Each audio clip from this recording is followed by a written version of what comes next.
Hello, everybody. Welcome to another Comic Source Comic Boom collaboration. Obviously, the big news this week: Superman dropped in theaters. I had a chance to see it twice already. Rocky's gone and once. Yeah. And before we get started, just to let everybody know, so we'll do spoiler free. We'll give our initial impressions first, but then we're going to dive deep into spoilers, talk about characters and plot points and story and all of that. So if you don't want to be spoiled, if you haven't seen it yet, we'll let you know when we're about to dive into the spoilers.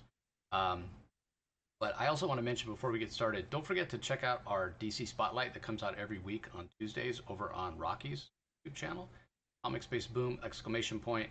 Again, every late every Tuesday, early Wednesday, we talk about all the DC books. Give our top five more in-depth analysis. Sometimes that top five overlaps, sometimes it doesn't. But we definitely touch on all the books that come out every week. And this last week was a very Superman-centric week. Smart for DC editorial to do that, for obvious reasons. And we actually had the same book of the week this week, and it was very focused. So, with all that being said, I haven't even asked Rocky what he thought of the film. I know we got a chance to go and see it last night. So, yeah, what were your overall impressions, Rocky? Give us your Uh, feedback.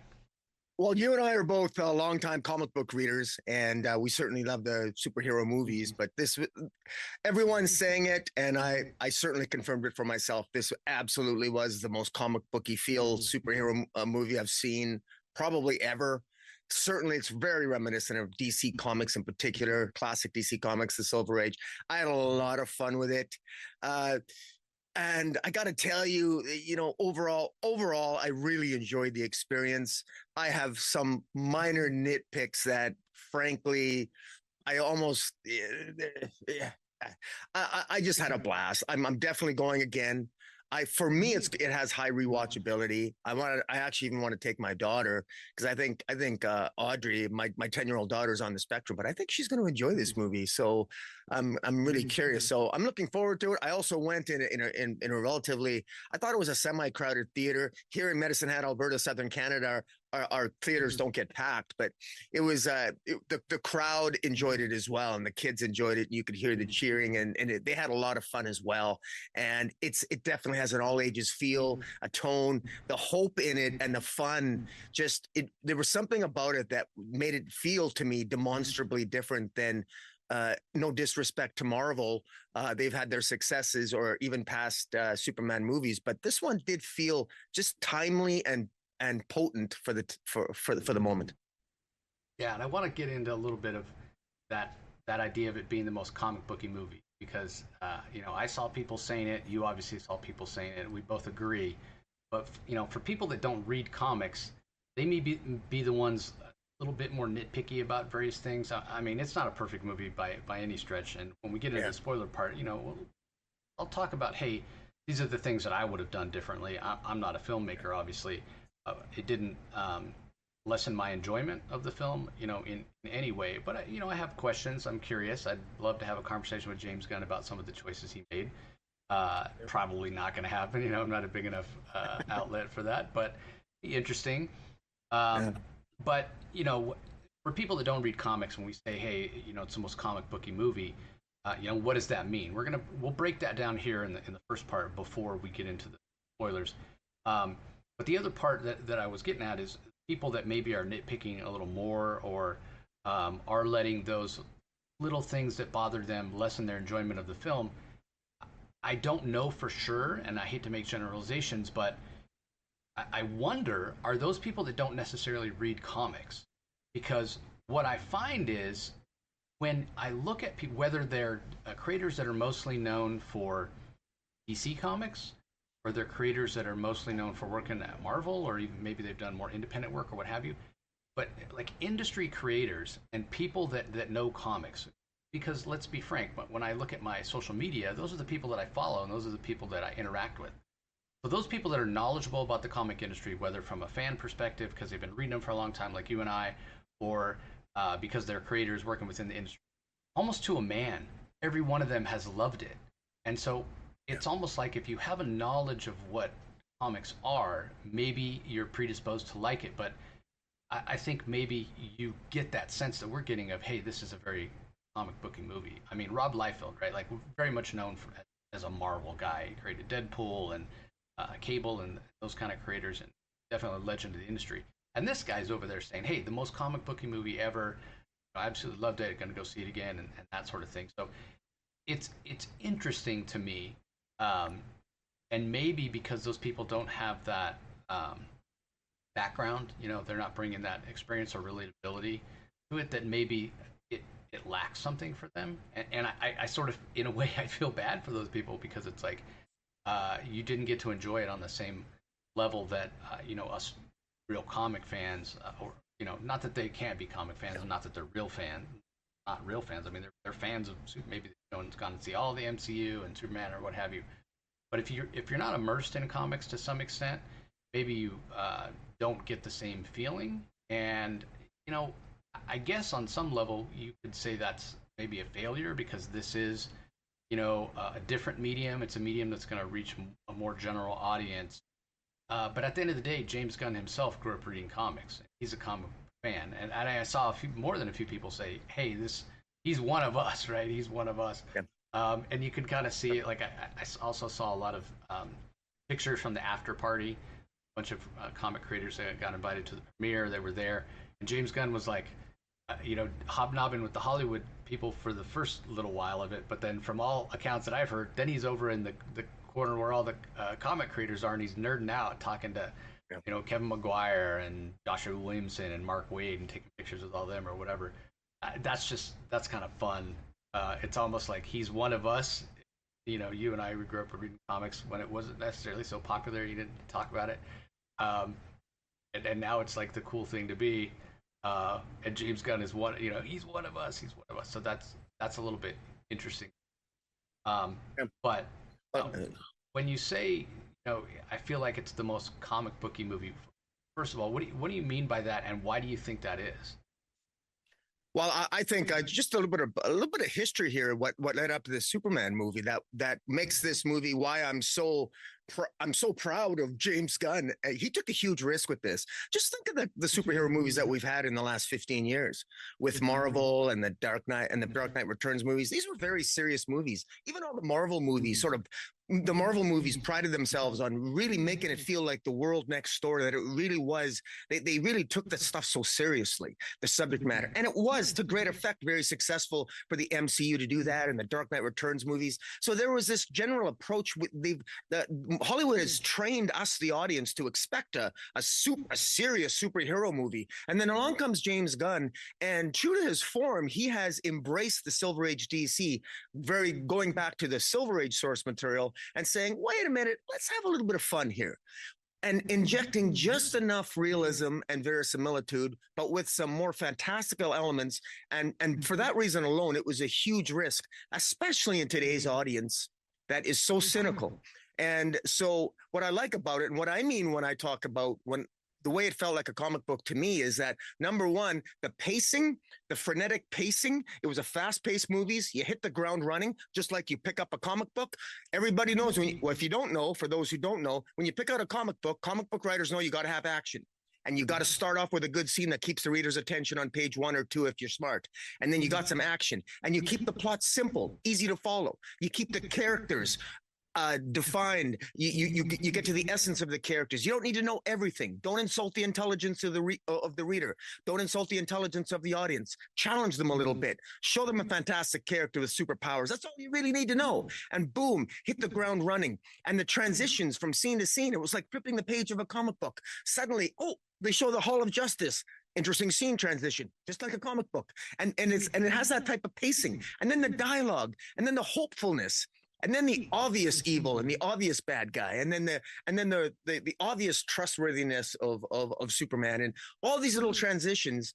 And that's what it's the pacing. So even even people who don't read comic books, you probably have at least read a comic book once in your life. It has that type of feel to it. And what's great about it is that it captures your attention. But I will say one thing, and it's a minor nitpick, but it's a great nitpick. One thing about a comic book is that in a comic book, if I love a scene in a comic book, I can stay on the page.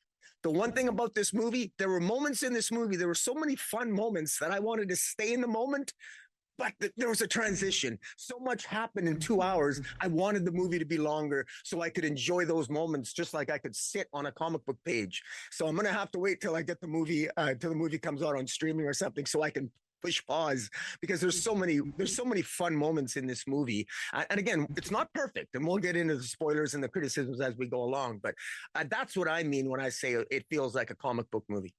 You know, that's interesting. That's why I love we have similar sensibilities, but there's some things that we vary widely on. I hadn't, and I don't know why. I've seen it twice. The amount of story packed into this 2 hours and 9 minutes is impressive, and we get a full story. Obviously there's been rumors of sequel. The reviews so far have been very positive.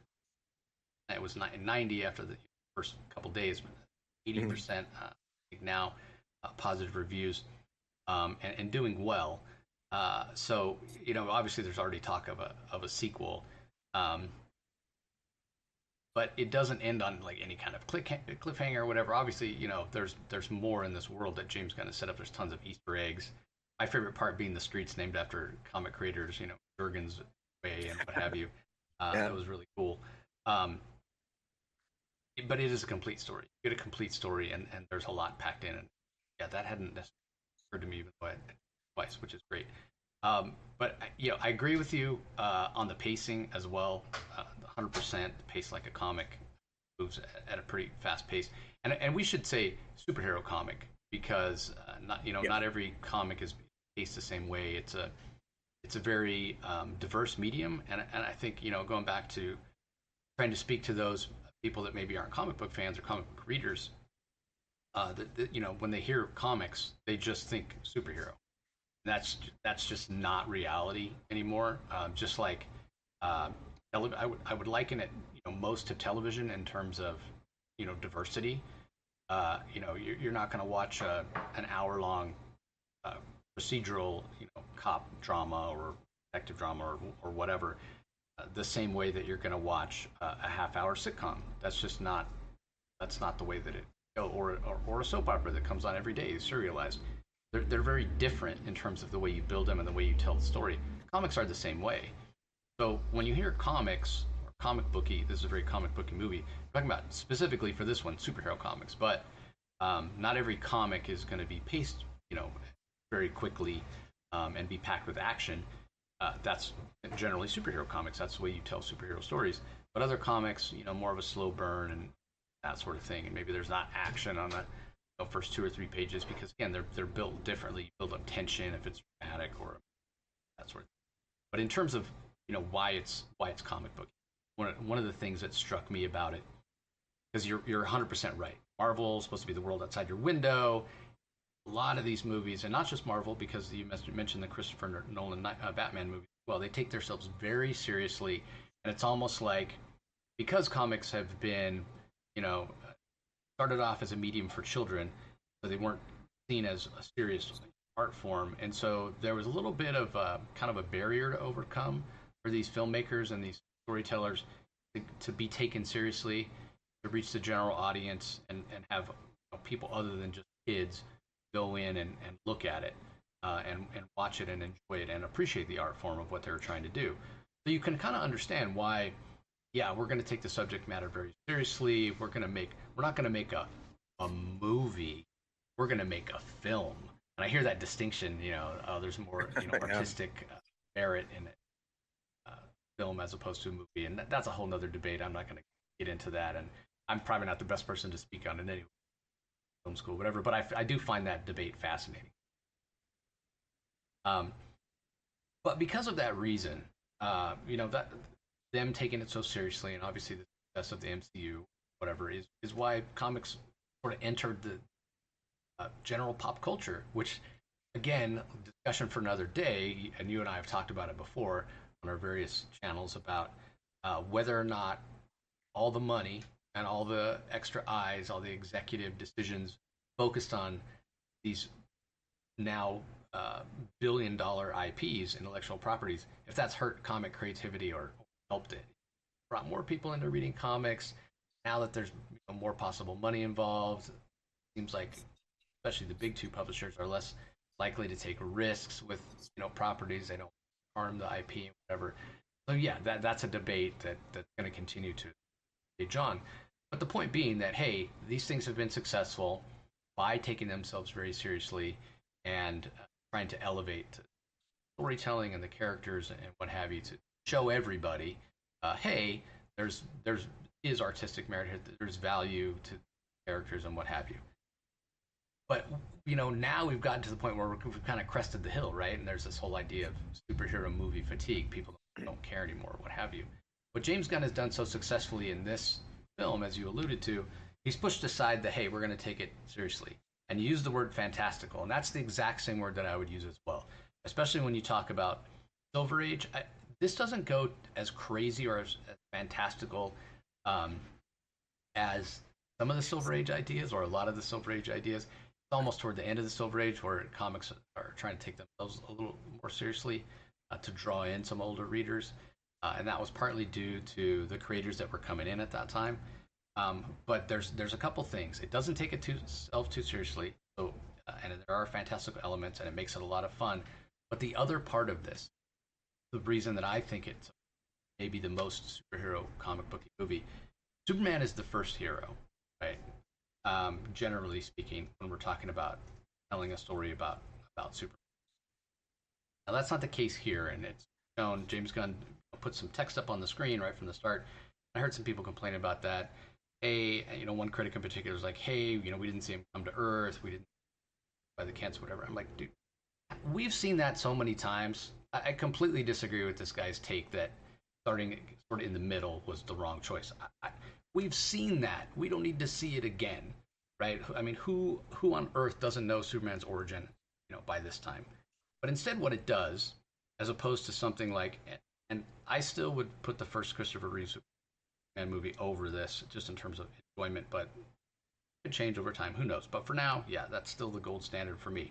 But one of the things about that movie is sort of the seriousness and disbelief that people express when Superman shows up for the first time, right? I mean, Lois Lane, she's our POV character. He shows up the first time. He grabs her when she falls out of the helicopter. He says, don't worry, miss, I've got you. He says, yeah, but who's got you? And that's the thing. And everybody's looking, and the eyes are big or whatever. Like they've never seen this before. This is crazy, As opposed to a story in a DC comic book when you pick up and read it. These are people. This is a population. These are inhabitants of this world that are used to superheroes. They're used to crazy monsters and world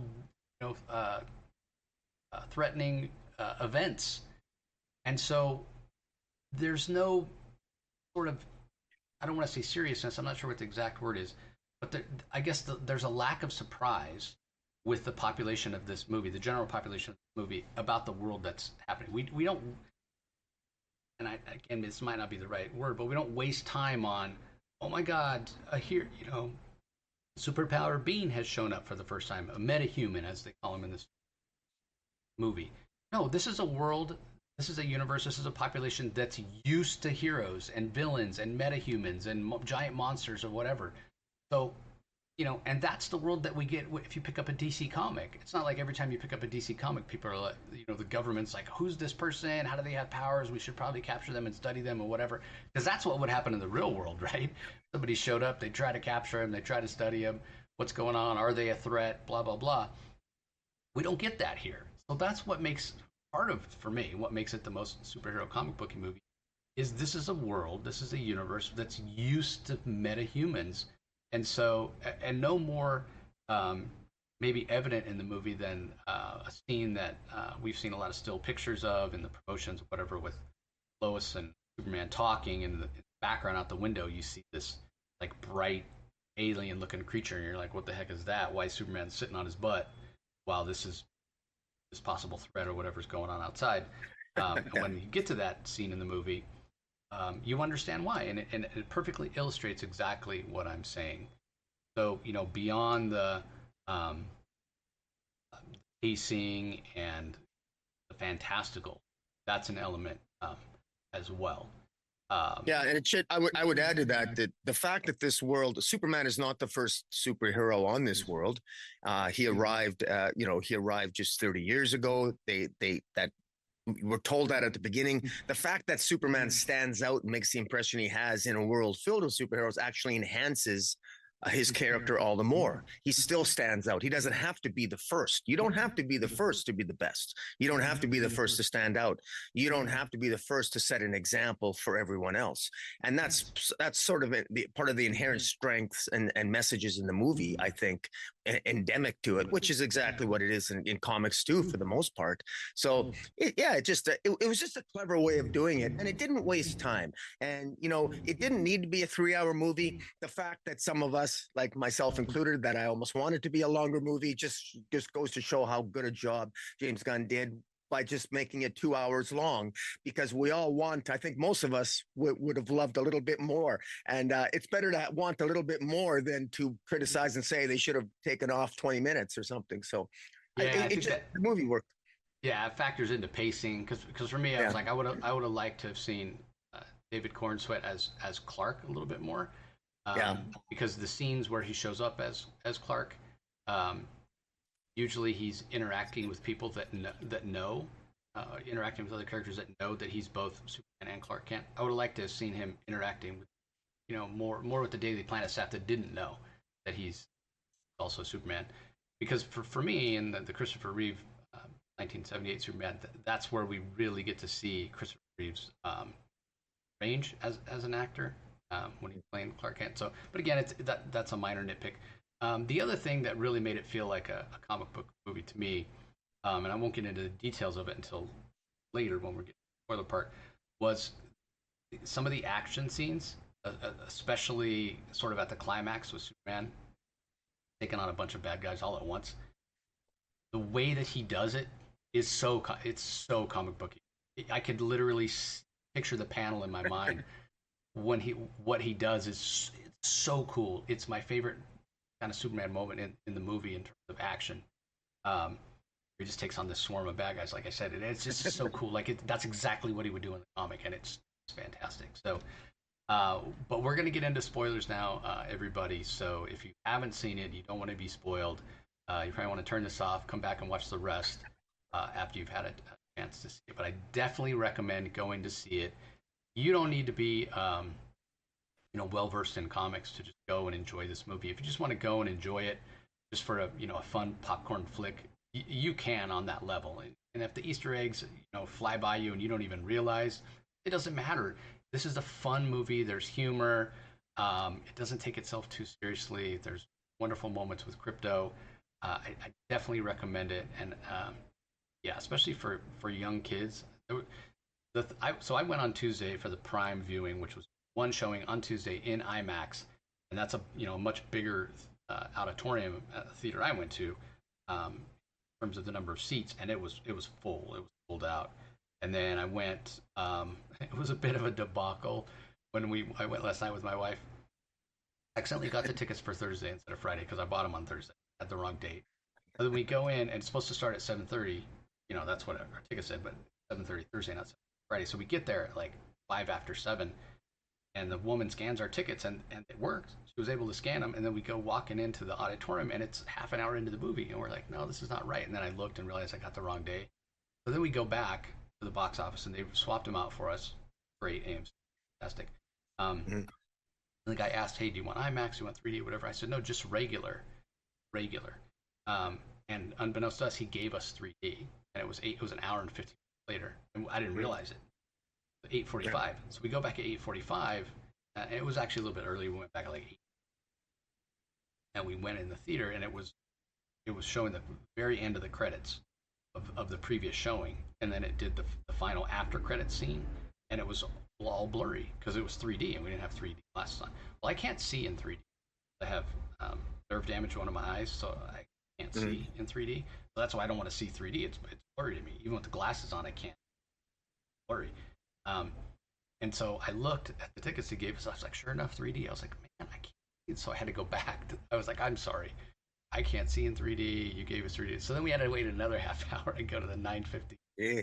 in the regular. But anyway, when we went to the regular one, and even at 9:15 at night, it was sold out as well. So yeah, a lot of people there, a lot of people enjoying it, a lot of kids, and definitely a fun vibe. In Anyway, that's our non-spoiler portion. We'll get into the spoilers now, but right before we do that, any last thoughts, spoiler-free, Rocky, before we dive in? Yeah, I love that. I love the character. I love the tone and feel of the movie, and I love the interaction of the characters, and not just Superman. One thing that stood out about the movie overall, I can say non-spoilery, I was surprised at how much the other characters were required in order to win the day, because Superman absolutely did not and could not win the day by himself. All the characters all had a very specific role to play, and they needed to play it in order for the good guys to win in the end, which I found, which was interesting.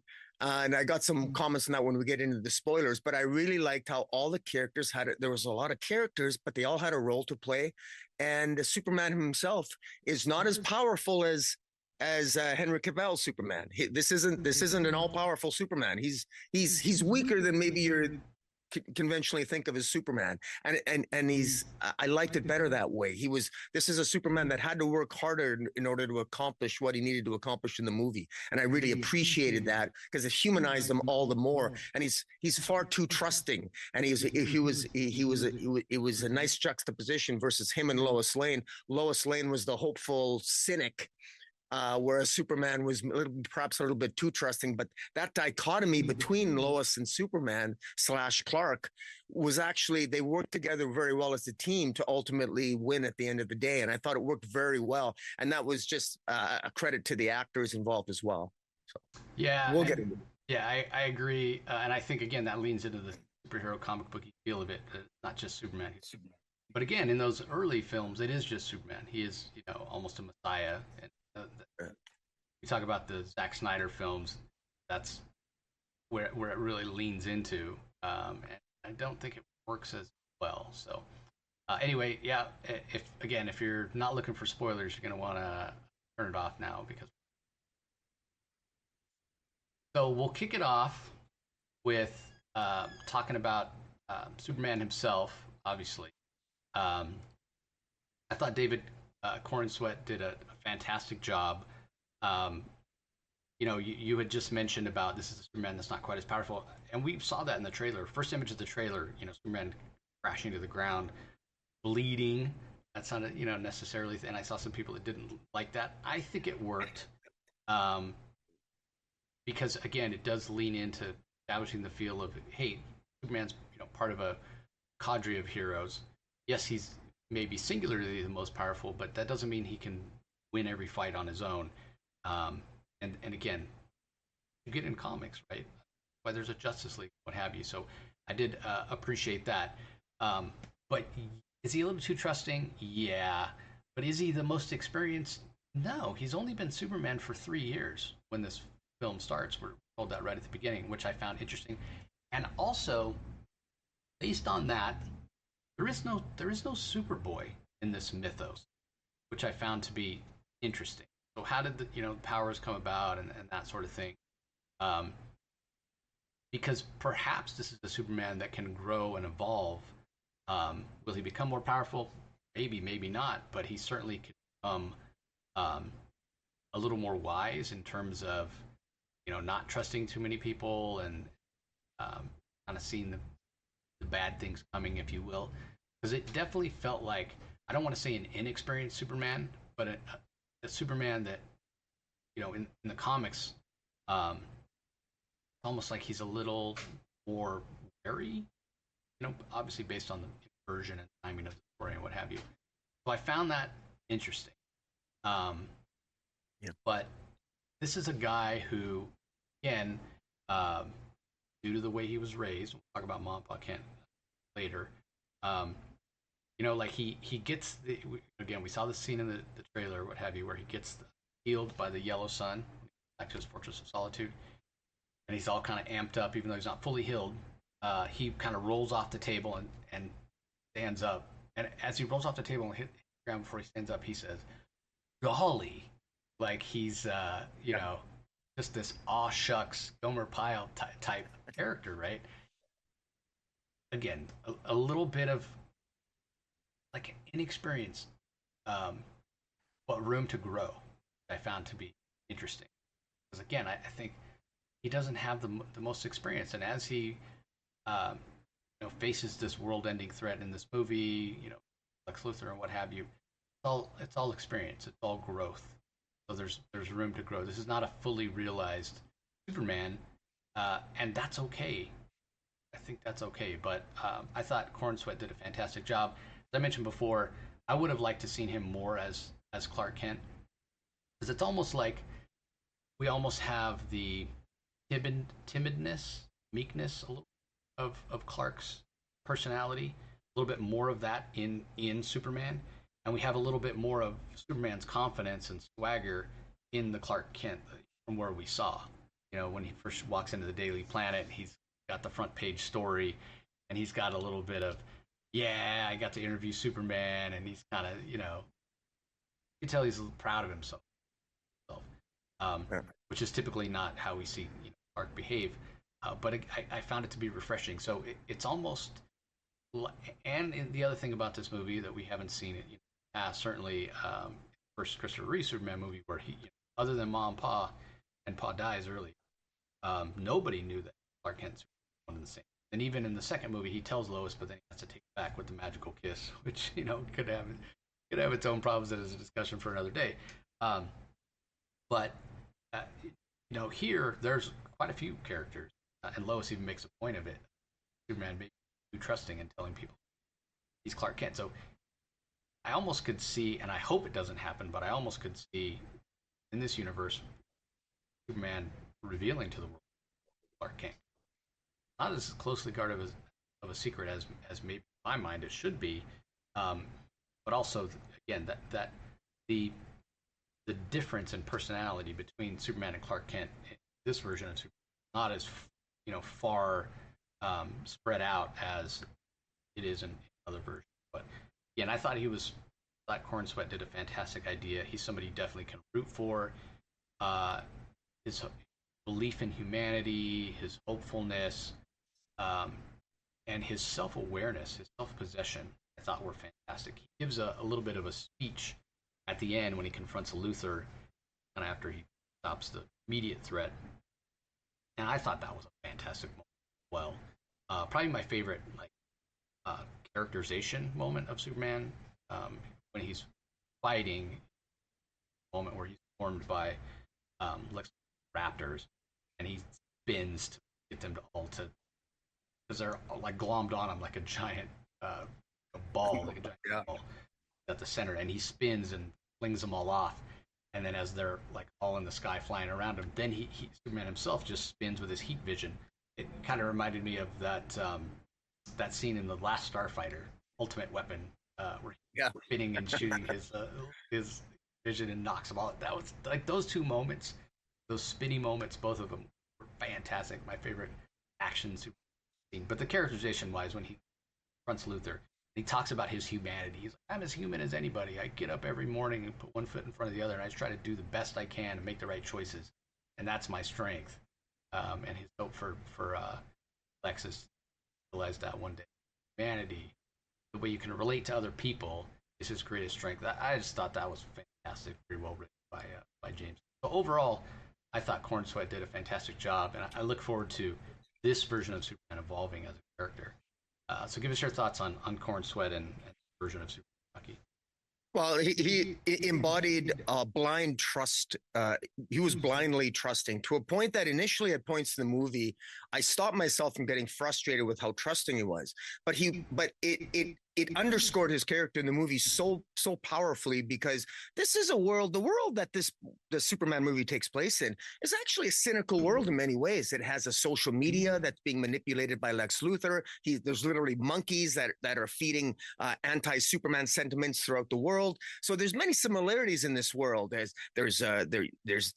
There's even a war in a foreign country that Superman stops, and there's Lex Luthor's fermenting all this stuff against Superman, and yet Superman is still relentlessly trusting of people. And I tell you, the scene that made me laugh out loud And it just made me laugh out loud, and it embodies this Superman. He's so Superman gets his ass beat up a lot in this movie. He spends most of this movie getting beat up. But what I love about it is while he's getting beat up, he's constantly helping people. He's saving people.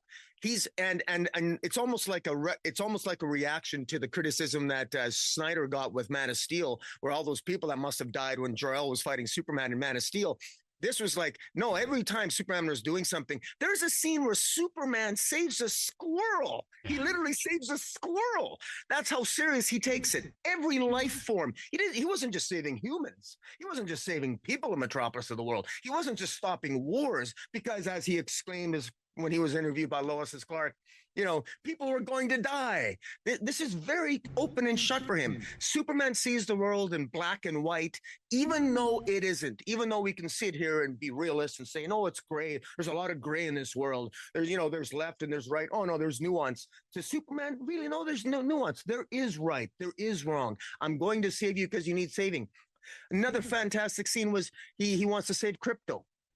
He doesn't even like Krypto all that much, frankly. As Lois says, you're going to save a dog? And Superman says, he goes, yeah, and he's not even a very good dog, but he's lost and he's scared. And it was a touching moment. It was so touching that, I wanted to kiss him through the screen, and I don't even like dogs.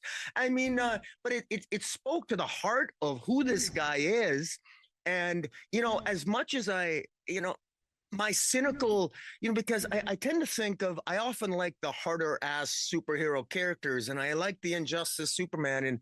And now, this movie made me realize, maybe, it made me realize again, just why this character, particularly his Silver Age iteration, is so powerful. The message that he has, keeping things pure. There is right, there is wrong. It's easy to see what the difference is. And the great thing is that it was through his purity that even the Justice Gang with Green Lantern, played by Nathan Fillion, and Hawkgirl and Mr. Terrific was a great character. They had roles to play through. You could tell they themselves were maybe a little bit frustrated with Superman's how trusting he was. Lois was frustrated with him, but yet they all loved him. Lois went out of her way to protect him. She did the dirty work. She was more cynical than Superman, but it was her cynicism, and along with Jimmy Olsen, and interestingly, the interplay with Eve Tessmacher, how they took down Lex. Superman has friends. Superman made a lot of mistakes in this movie. He got beat up in this movie, but while he was busy saving people, he had enough friends and people who loved him that did a lot of the work for him, and working together. That dichotomy between the trusting nature of Clark and Superman versus the hopeful cynicism of Lois, it really works so well. That's what really resonated with me in this movie. But it's embodied and inspired from one man, and that's Superman. Yeah, I agree. His hopefulness sometimes could be a little frustrating, like when they're taking on the big kaiju that's in the center of Metropolis, and Superman's trying to find a way to capture him, study him, take it to an intergalactic zoo, or at least find a way to euthanize it less painfully. And then, Justice Gang's like, no, we got to take this thing out. And I can see both sides, right? Because the longer the fight goes on, the more property damage, the more potential for somebody to get hurt. But he's like, yeah, I want to find a way. But again, if you're talking about previous versions of the Superman character, previous films, I'll just pick him up and fly him off into space or have you. But and this Superman is not as powerful as that. But I love your point about and James Gunn and Zack Snyder are friends, and I don't think there's animosity there. But you're right in terms of one of the moments in that film that bothered me, even after Zod is defeated, he goes and he's kissing Lois when there's destruction and people trapped in a rubble around him. That's not something he would do. And this is a Superman that goes out of the way to, as you said, world. So yeah, very, very well done. In terms of visuals, some people when the first trailer came out were complaining it wasn't the final post-production.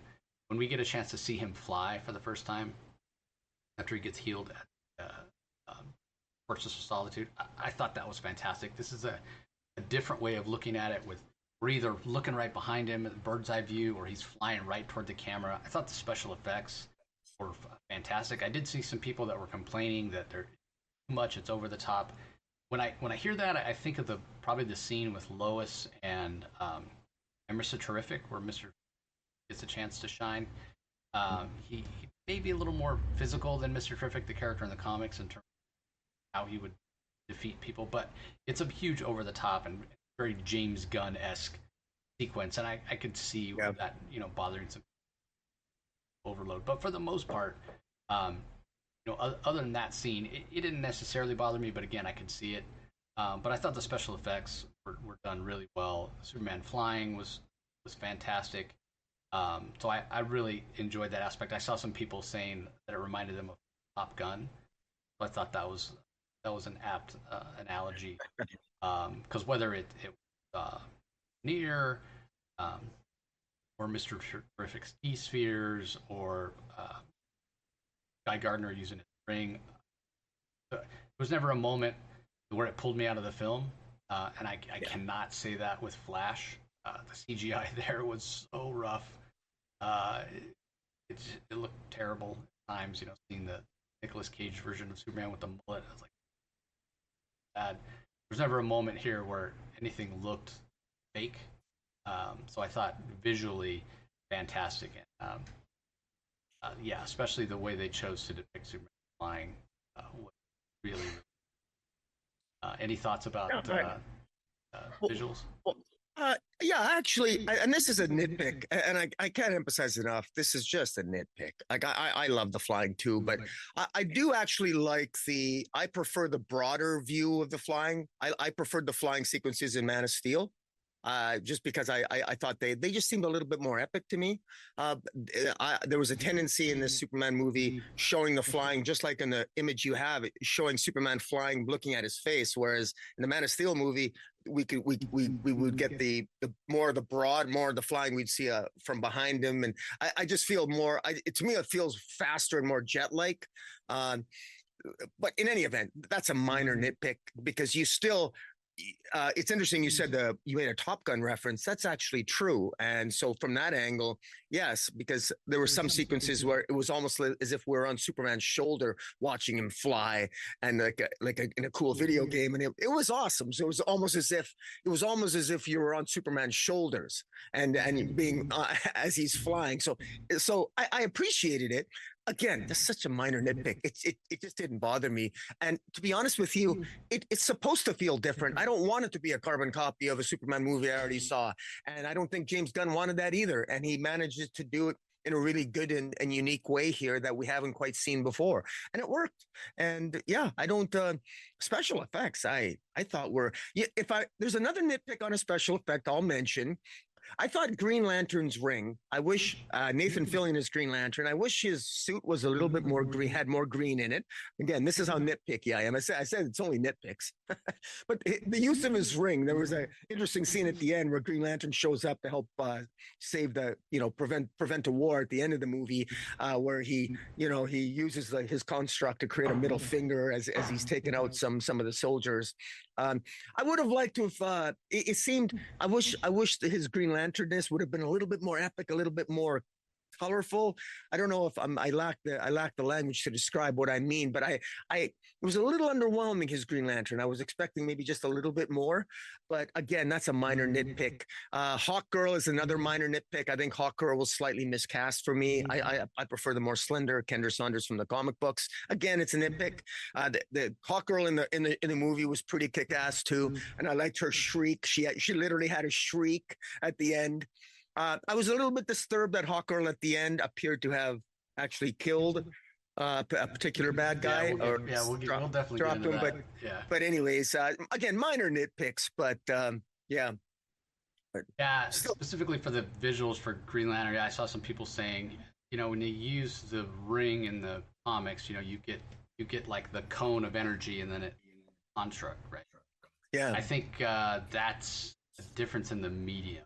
Right? If you just have from one panel to another some green something show up, you may not realize that green created by Green Lantern. So I think you don't necessarily need that, but I understand, like, if that's what you're a Green Lantern fan, And we saw that in previous Green Lantern films, and obviously Yeah. cartoons or whatever, when energy does shoot out of the ring. And we did see that at some points, but yeah, specifically the moment you're talking about where he's kind of swatting the tanks, don't necessarily. Yeah. But anyway, let's move on to this good boy, or maybe not so good boy. You mentioned the scene where Superman says, "Yeah, he's out there, he's alone, and he's just a dog. He's not even a very good dog, but probably alone and scared." And obviously, this is CGI, and apparently a lot based on James Gunn's own dog. He didn't want the dog to look like any specific breed, which makes sense because why would it be recognizable specific Earth breed when it's a Kryptonian dog? So I appreciated that as well. But yeah, he's not well behaved, which like initially I was kind of smart. He's kind of well behaved in comics, and trained and does what he's supposed to do. But then at the end we get a scene which kind of explains it, which is controversial in its own right. Which um, so I didn't necessarily mind it. Again, if we want to nitpick things, a climax where Superman tells him to do something and he does it, and you kind of wonder, well, he's never really obeyed Superman before, so why does he obey that moment? Um, and I found that to be interesting, but it did allow for Krypto to have a moment because Krypto basically takes out these remote cameras that Lex is using to help in his fight against Superman, and I mean they're just cameras that are flying around, and Superman has fight in Superman. Zap them with heat vision, Exactly. But again, didn't allow for that. Wouldn't have allowed for Krypto to have a moment. So there were some great moments when Superman wakes up in his bedroom at one point, his boyhood bedroom, and Krypto's just laying on his chest, wagging his tail. So there are some heartfelt moments, and at the end of the day, these movie studios are in business with money. This is going to sell. Like having Krypto in there, his role, and what he does. First of all, it's going to appeal to dog lovers. My wife, huge dog lover, she loves Krypto. So it's going to sell toys. It's going to sell plushies. It's going to appeal to us the dog. So I thought, yeah, maybe his characterization had a little bit of trouble with it if you want to nitpick it, but I thought he was fantastic, and about time that we got Krypto on the big screen. So I didn't. Anything you want to add to Krypto? Yeah, I would add that it's so funny because you're very much a dog person, and I know that condolences to you. You're a long time. I know you have a pet in the family that recently passed away, and so I understand that it's you're very much a pet loving family, but in your household, my household is not, but yet I love what's funny is that I'm not a pet person. I was born, I never had a pet. I never had a dog. I never had cats. And yet I love Krypto. And why is that? Well, I actually relate to the part of Superman that says he's not even a very good dog. And that's what I love how James Gunn wrote that, scripted this, that for a person like me who's not a dog person, I can completely relate dog's annoying. He's kind of an annoying pet. And yet people who have, like yourself, you love Krypto for your own reasons. And so somehow this character of Krypto has appealed to both sides, the people like me who, I'm not inclined to go out and get a dog from my family, and then you who love them. And so somehow they just captured magic with this dog. And then you mentioned the end scene, which I guess we'll get to later, which this Krypto has his moments here. He goes from really being a pain in the butt, annoying animal, yet kind of lovable, yet doing some extraordinary things in the movie and having his moments as well, which we'll get to at the end too, which I thought really, I thought some in made for at least, I have my top 5 moments of the movie, and one of them involved Krypto. So it's good stuff. Yeah, I think the scene where you can see it here, where Superman's scolding Krypto, he's like, dude, because he's made a mess of the Fortress of Solitude. That's, again, a very James Gunn moment with the Superman robots. And Superman's like, I told you guys to keep an eye on him. And they're like, we're not human, and we really don't care if Krypto lives or dies. That was kind of a funny moment. And obviously, Krypto being unruly, no one watching him, was interesting.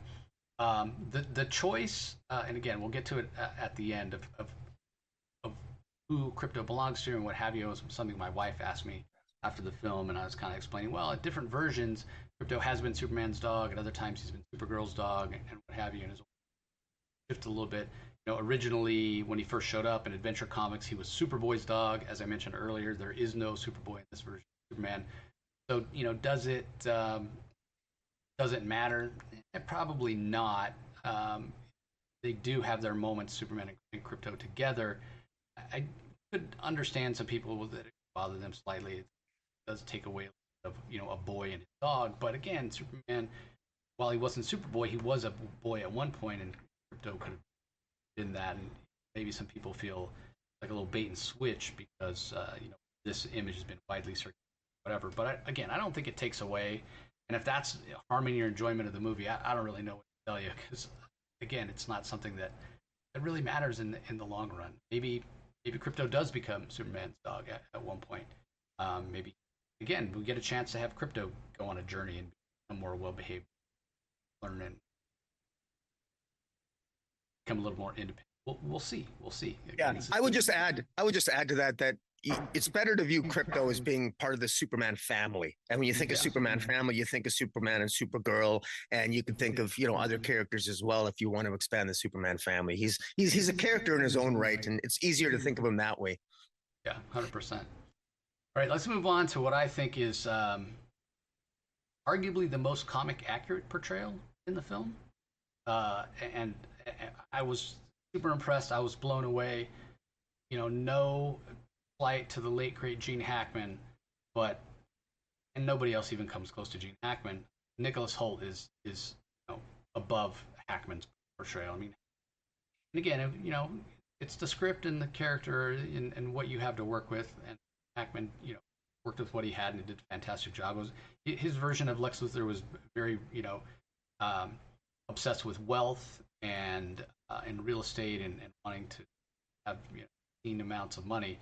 Maybe it speaks to the world outside our window these days. What amount of wealth in the world is more concentrated at the top than it ever has been. That Nicholas Holt's Lex Luthor is somebody that's not necessarily motivated by greed. He's motivated by something much more personal and much more insidious in a way. And he expresses it himself, envy, right? Superman showed up and everybody's bowing down. He doesn't see Superman as superior being.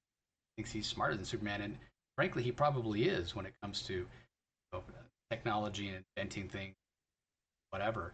And it's great, like the whole idea of Lex Luthor trying to start this war and discredit Superman and have Superman kind of off the page so he can take over or be gifted half of a country when their neighboring country goes in and aids and takes them over. And everybody thinks that that's the motivation. And then at the climax of the movie, Lex tells Superman himself, he's like, I didn't want to take over Barovia, or I didn't want to kill you so I could take over Barovia. I set up the situation where it looked like I was going to take over Barovia so I could kill you. Or not Barovia. Barovia was invading Hundar or whatever it's called. But anyway, this idea that his motivation is to kill Superman.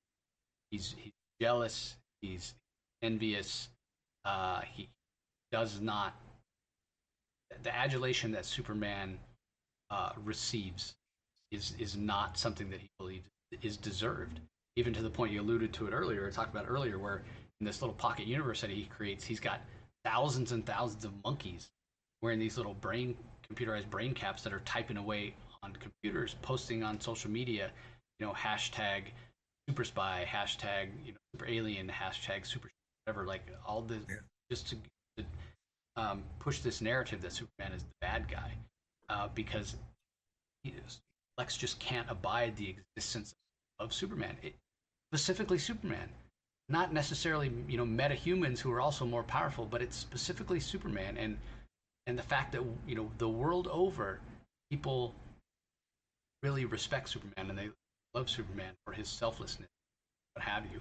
And Lex can't abide that, and it's again, the most close portrayal to the actual Lex Luthor in the comics that has. I mean, nobody else even comes close.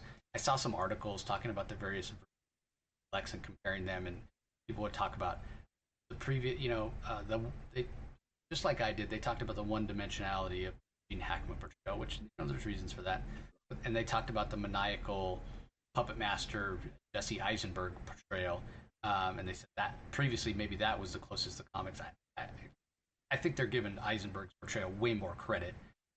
They did mention that his Lex Luthor's insane, which I agree with that, and that's why it doesn't work because Lex is not insane. Most sane person, maybe of all. First, there's a self-awareness here with Holt's portrayal that's fantastic. But nobody comes close to what Nicholas Hoult did. Kevin Spacey kind of leaned into what Hackman did for obvious reasons. Superman Returns is supposed to be a continuation of genre films. So to me, nobody comes close. Nicholas Hoult is head and shoulders above. His callousness, his obsessiveness with Superman. I mean, even Superman at one point, like Lex, you're spying on me and watching me and getting a little creepy. And it is. He's Lex Luthor is a Superman stalker in this film, and I thought he just did a fantastic job. So I'm sure you have thoughts on yeah. What do you think? What I think is fantastic about it, and I agree, he's the best Lex Luthor that's ever been on the screen, hands down. He has been, and he's managed. What I love, what James Gunn's approach with the character is that Nicholas Hoult pulled off so well, is that Lex Luthor is. He comes across as, forget about being a villain. He comes across as simply a bad man, period, who happens to be a villain. And it's unapologetic about it. This isn't a complicated, I like the simplicity of his villainy. Some people are just bad. And what I found particularly interesting is that you notice how Lex Luthor, the people that worked for Lex Luthor, that were on the computers beside him, they worship him. They love him. They were cheering him on at parts in the movie. They were happily. Lex Luthor was stating like computer code or whatever because he was helping Ultraman, programming Ultraman to during the fight against Superman. That's why Superman was getting beaten all the time, because Lex Luthor was planning everything, because he was watching the fight with the flying cameras, and the people were helping him. And so it wasn't just that Luthor was a bad man, but Luthor had his followers too. Luthor had, and they were gleefully helping him. And Luthor was just a bad person. He was a bad person, and it was no surprise at the end when he said the quiet part finally out loud that he just wants to kill Superman. And it should also be mentioned that Lex Luthor himself killed somebody in the movie. You have a picture up there with him holding a gun. It was probably the most graphic and the most violent the movie ever got, the most violent scene.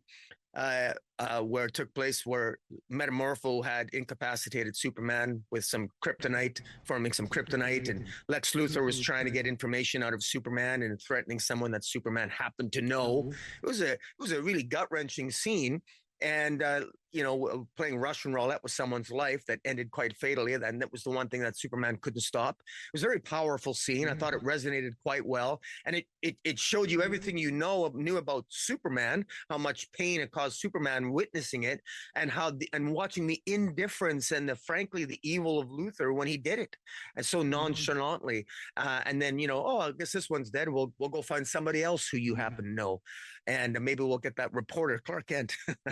So anyways, there were some I just thought it was well scripted and everything. Again, when you look at the difference between Superman, we just finished talking about Superman. Superman was so, in many ways, Superman is so simple. He's so black and white. He's a good person who wants to do good. Luthor is the exact opposite, and he finds it repugnant. He finds Superman's morality and his trustworthiness repugnant, and to go out of his way as he has. There's more that can be said about Lex Luthor, and there's so much that we don't know, because you can wonder what causes a guy to be that much of an a-hole to want to kill somebody else just for frankly being a good person. It speaks a lot to our times, and not to get too real worldly here, but it's because it wasn't just Lex Luthor. I emphasize again, there were people in this movie that Superman had his own team that was on his side. And so this is not a perfect world that Superman's in. It's an imperfect world with people that are evil as Lex, and yet Superman still manages to keep his moral compass pointing north. And anyways, very well done by Nicholas Hoult. And just really, without Nicholas Hoult, I mean, they always say in many ways when it comes to movies, the hero is only as powerful and can only resonate so much. You got to have a good villain. And this was definitely a movie that had a great villain. Yeah, you're right about the scene where he takes out the guy with the pistol. You said, indifference, the callousness, human life means nothing to the guy. I don't know. I feel like we don't know enough about this Luthor to just say he's a bad guy, because there is complexity and there is nuance there. Is it just the existence of Superman that's pushed this guy over the edge? Maybe not. But I mean, even Superman in his eternal hopefulness, right? Says at the end, I hope you can realize that your humanity is your greatest strength, Luthor. How much humanity does Luthor actually have when he values human life so little? Tortures dogs, tortures monkeys. You could make that argument as well. But I mean, this is not an unemotional guy. Obviously, he's in touch with a lot of his negative emotions. He talks about his envy of Superman, his jealousy. But even at the end, when he's defeated, you can see the tears in his eyes. Clearly, he's affected by his loss, by his defeat. So, so we'll see how that all plays out. But yeah, I mean, seeing his formative years, how did this guy become the guy that he is? And is it just kind of an obsessive personality? Like, he's so obsessed over Superman, he wants to destroy him at all costs, even if it means destroying the world, right? I mean, using this pocket universe he created to create a threat to draw Superman out, knowing that it could destroy the whole world. He doesn't care. He doesn't care about that. There's an arrogance as well, because when Mr. Terrific finds out that Lex has created a pocket universe, like, man, if you're even one picometer off, you destroy everything. But Lex, there's an arrogance there, like, well, I would never make a mistake, even one such as small as that, right? So, yeah, there's a lot to this Luthor, and Nicholas Hoult did a fantastic job giving us that characterization, and he looked the part, absolutely fantastic. Argument could be made that perhaps Rachel Brosnahan's portrayal of Lois Lane is also the most comic accurate. I could even see some people arguing that, well, it's an even more comic accurate portrayal of Lois than Holt gives us of Luthor. Either way, both these actors did an incredible job. So give us your thoughts on Lois Lane. Well, I won't repeat my comments. I've already talked about how I think Lois Lane was a good, she represented a good dichotomy against Clark and Superman, against Superman's relentless, almost frustrating. He's too damn trusting, and Superman trusts so much that his trust, the fact that Superman trusts so many people, it could be a liability for him. And it was a liability for him to some extent in the film, but Lois was there to protect him. And her cynicism, her investigative skills worked behind the scenes along with Jimmy Olsen to actually, and a great portrayal with Jimmy Olsen, which we'll get to, it worked behind the scenes to help take down Luthor and ultimately win the day in conjunction with the Justice Gang. And I just thought it was so well. But what I want to focus on, what I loved is, first of all, I'm a sucker for brunettes. My first crush when I started reading comics 50 years ago, and I had a crush on Lois Lane. I will always have a place in my heart for Kurt Swan's artistic rendering of Lois Lane, and even Lana Lang, if I'm honest.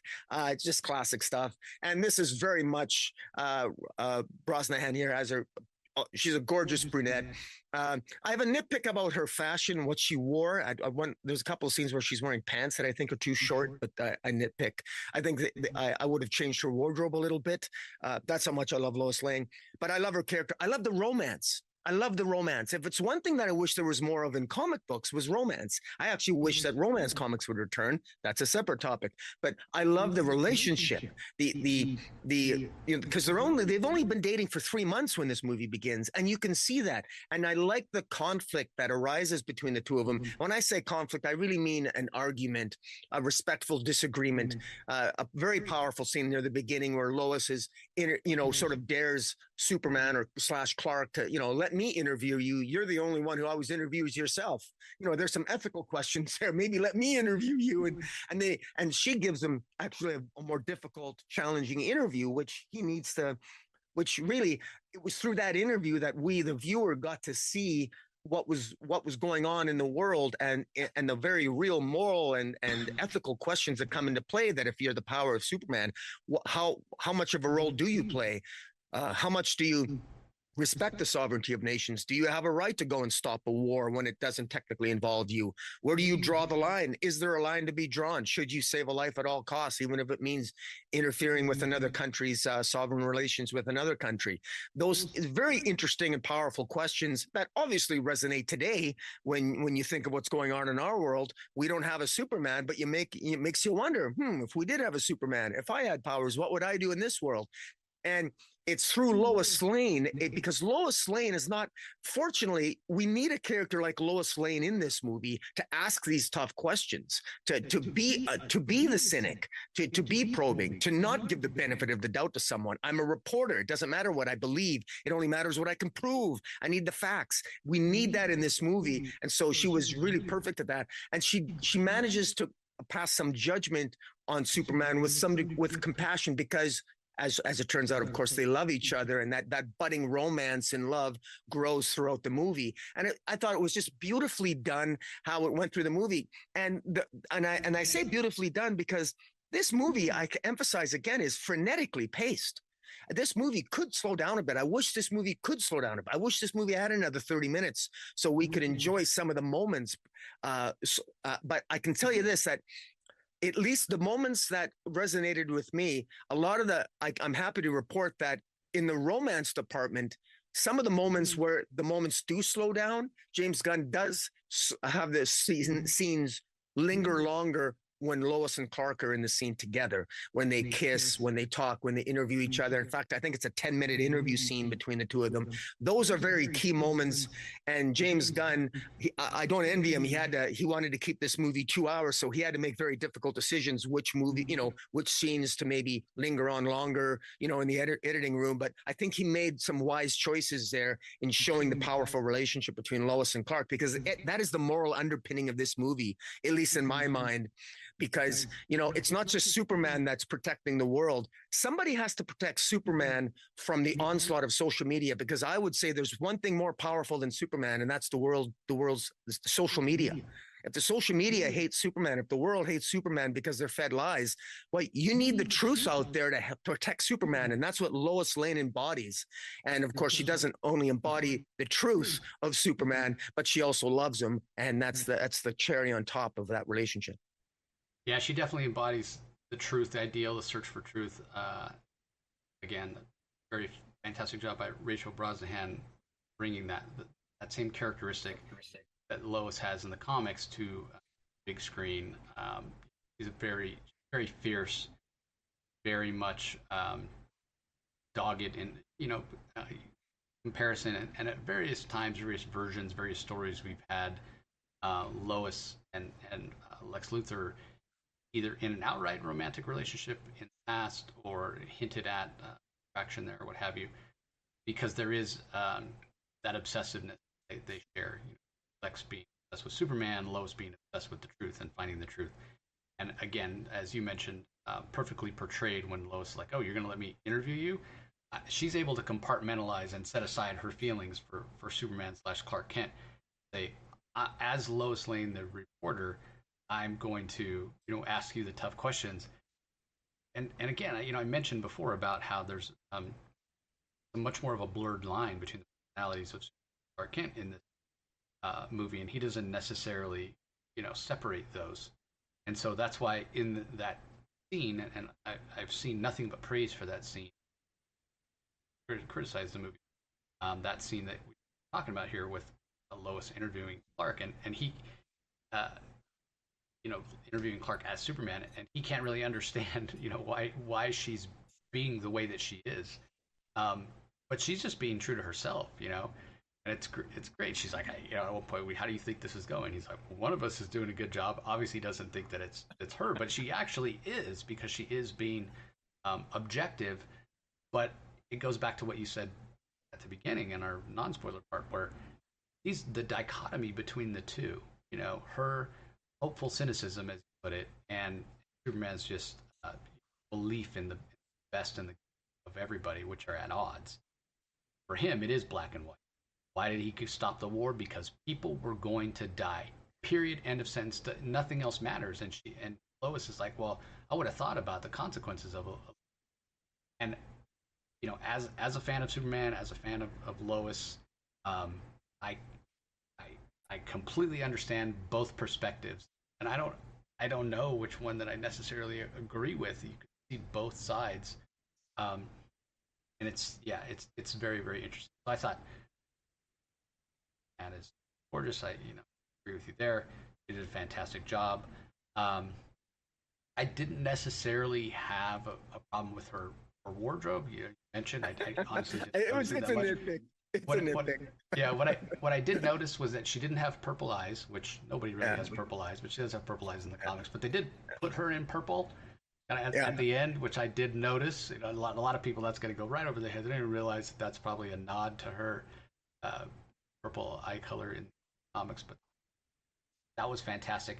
But you mentioned the romance as well, and kind of at the end here when Superman shows up after everything's said and done.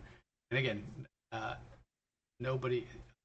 they went out of their way to show that Metropolis had been evacuated, so it's not a situation like we had in the Man of Steel where he's about to have a kissy moment with Lois and there's people suffering, plus there's a bunch of National Guard and what have you there and heroes.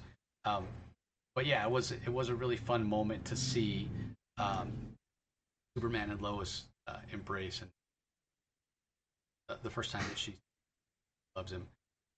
But there is a little bit of a complication here that got me thinking after, and more so after I saw it the second time than the first time, because right before or right after Lois and Superman go off into the building that supposedly is empty and nobody's seeing this kid happen, that's the assumption you have to make.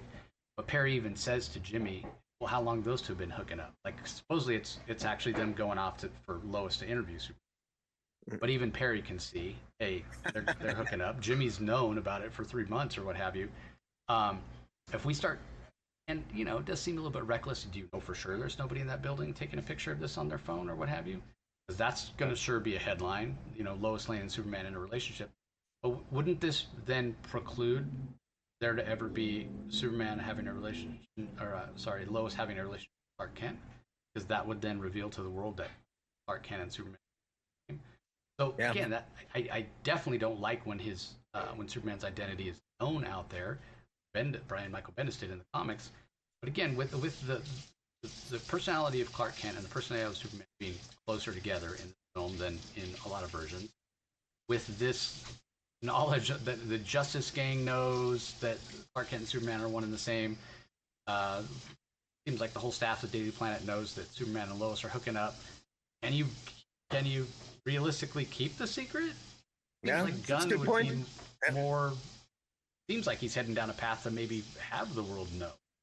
And again, this is a different version, and maybe it works for this version or what have you.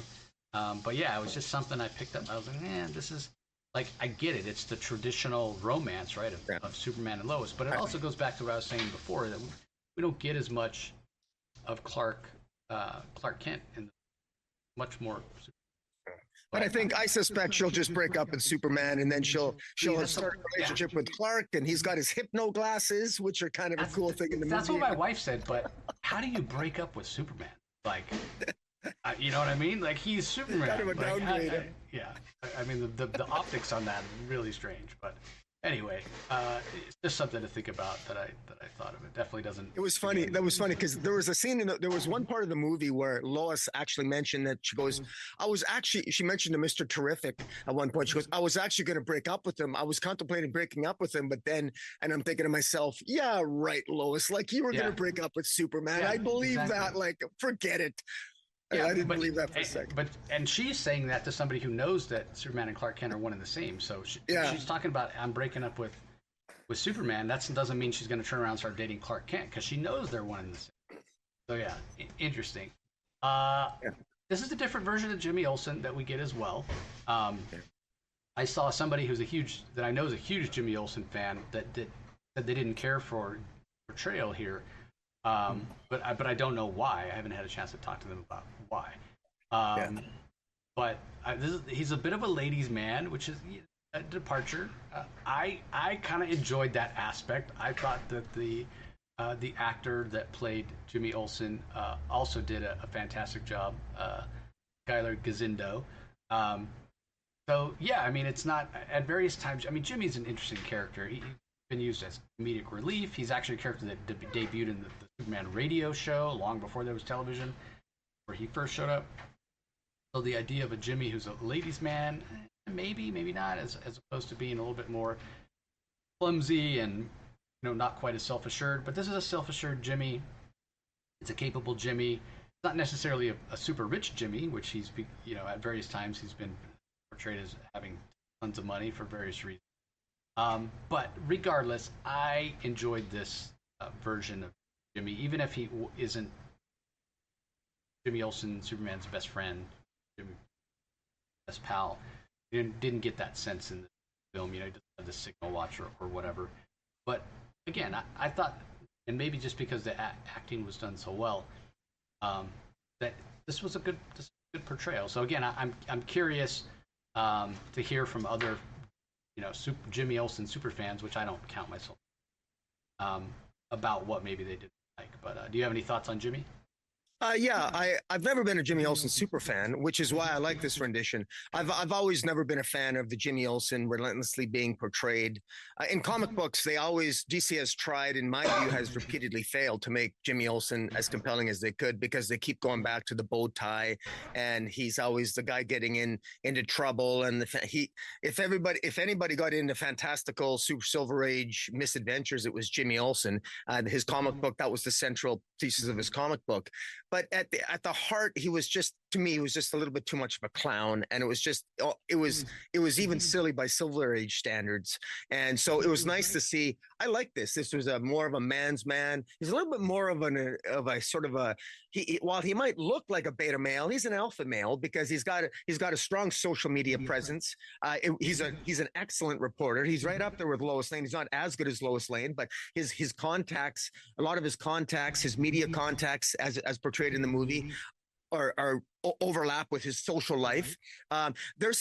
There are some criticisms I had from some people online. Thought there was some misogyny in Jimmy Olsen, because if you note that when he looked at his iPhone, all the women he would create nicknames for the woman. He called Eve Tessbacher, who he was dating, or at one point he had probably slept with Eve Tessbacher. I think he called her massive feet or big feet on her.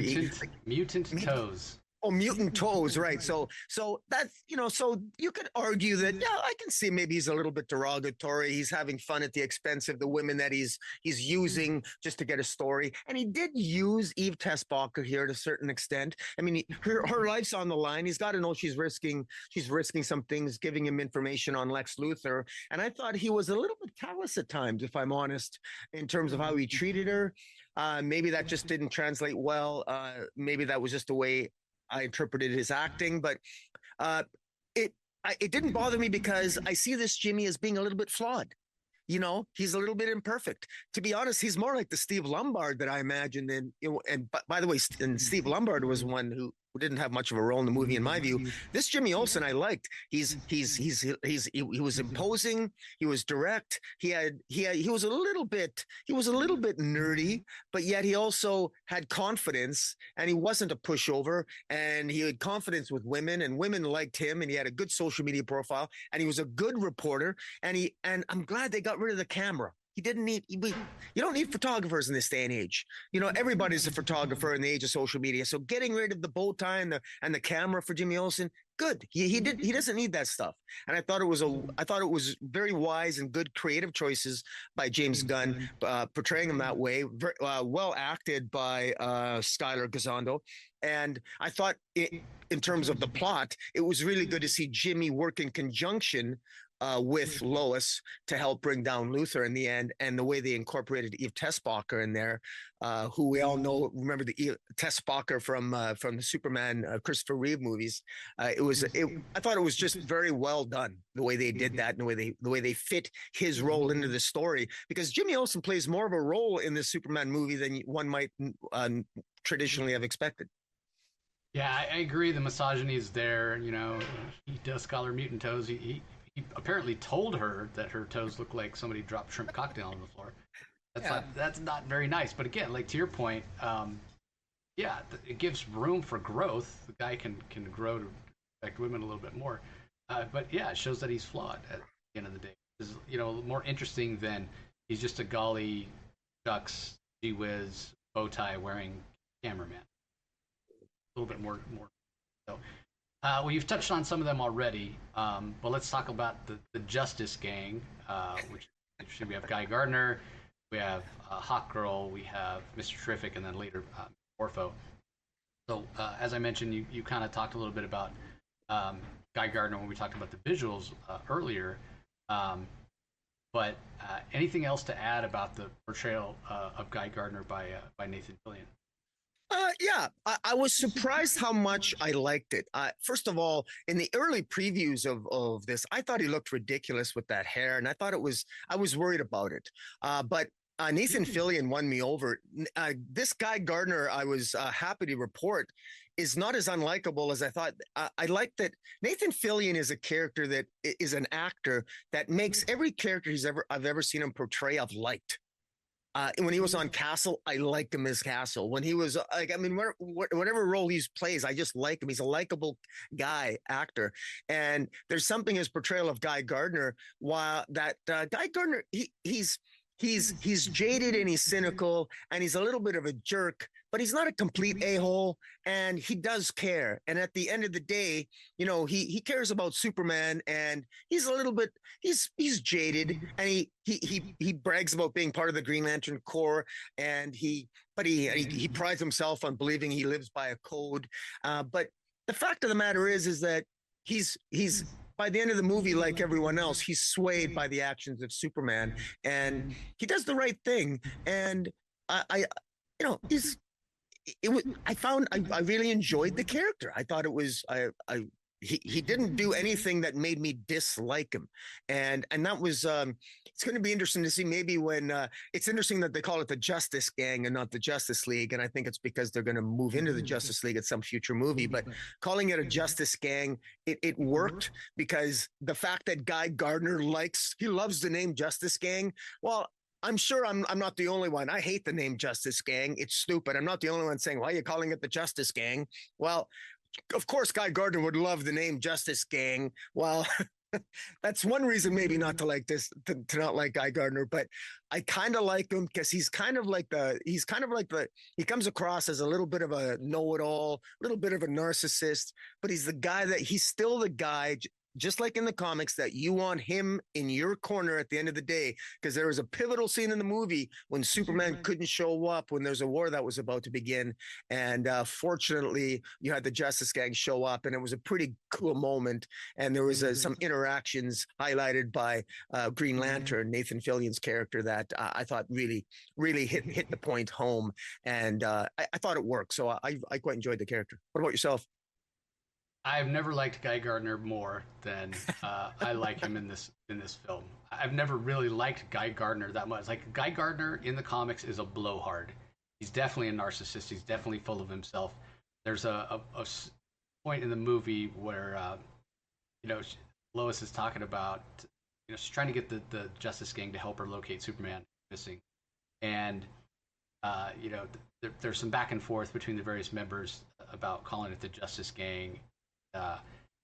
Lois is looking to kind of get a jab in on Guy, and she mentions how bad his haircut is.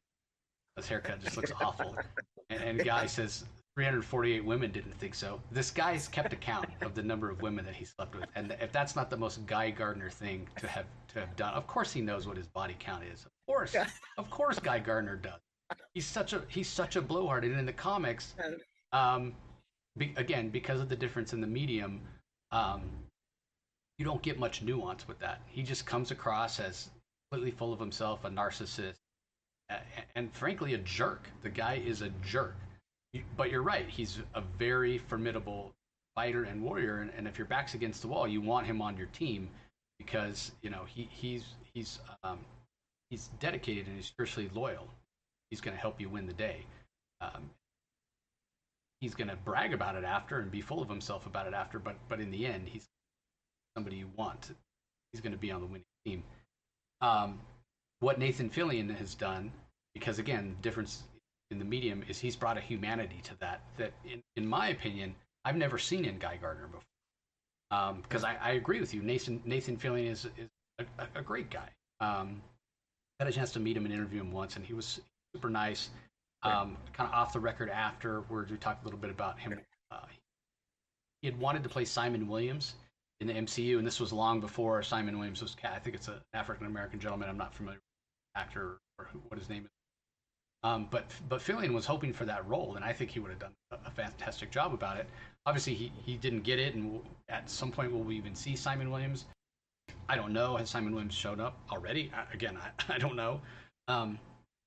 But Fillion instead here his first major superhero role is as Guy Gardner, and I think because of his personality, because of his acting chops, and just because of who he is, again, he's brought a humanity and a likability that even though you take a guy with a grain of salt, you know that his heart's in the right place. And that that has been the extent in the comics as well. Yeah, he's a blowhard and he's a jerk and he's annoying, but he's going to be on the side of good and do the right thing. You never really question that. But there's no part of me that's like, yeah, he's somebody that I would have wanted to hang out with as portrayed in the comics. But Nathan Fillion, Guy Gardner, I'd want to hang out with. And he would say dumb stuff, and I would just make fun of him along with everybody else for saying it. But again, he has this self confidence that he wouldn't care and doesn't care when people make fun of him. So I think that this is a Guy Gardner that's going to be showing up a lot. It's already been confirmed that he's going to show up in the next season of Peacemaker, which I haven't even seen the first season, but I may need to go and check it out.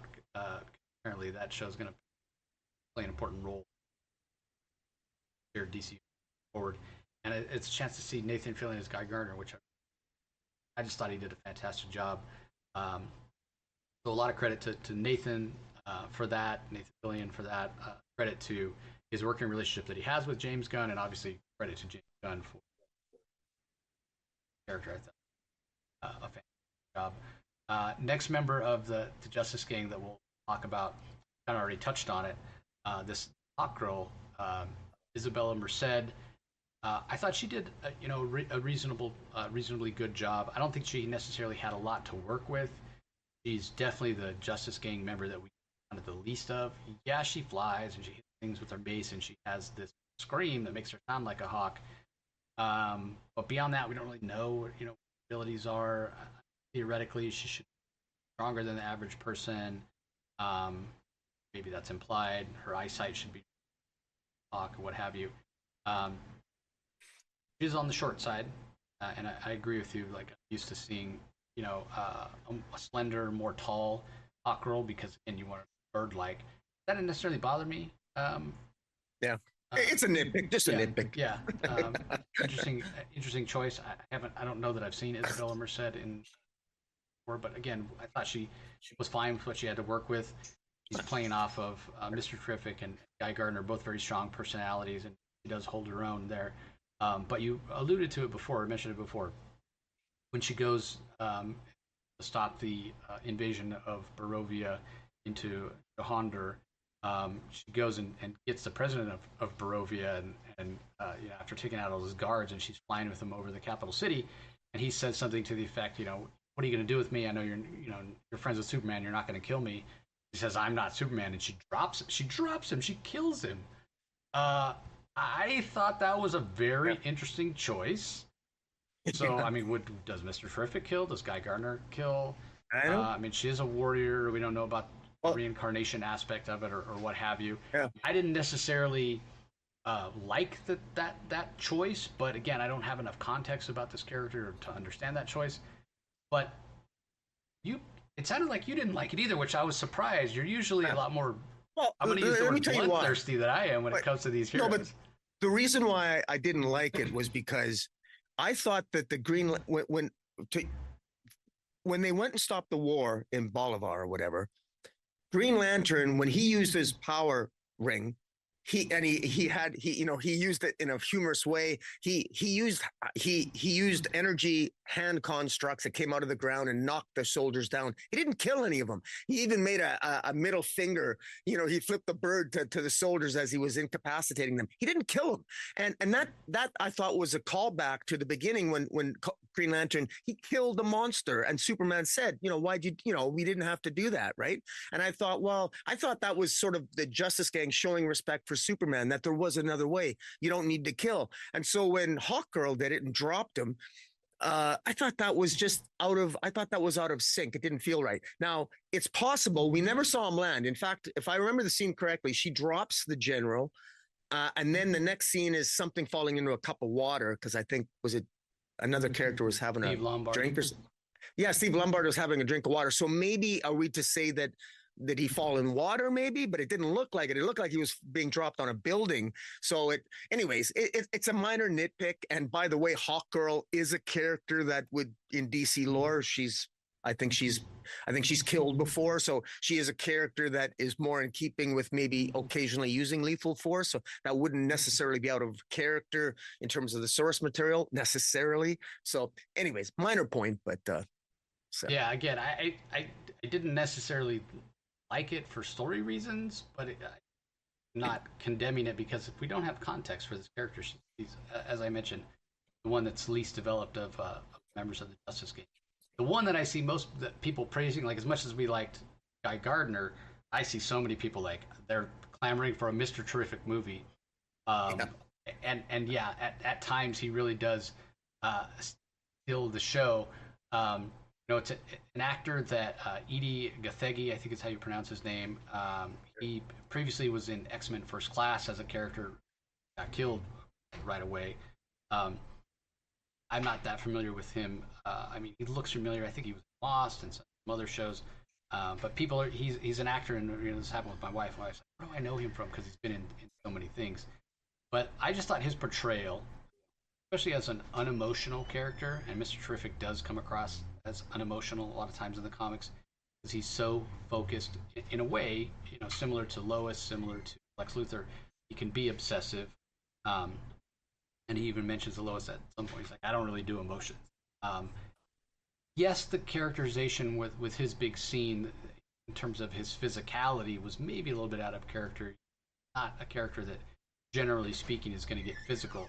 He relies more on brains than brawn, to use from the film, with his T-spheres handling the most of the time. But he is an intellectual character, and a character that suppresses his emotions. He does let them show with a smirk here or there at times. But I just thought that Edie did a fantastic job.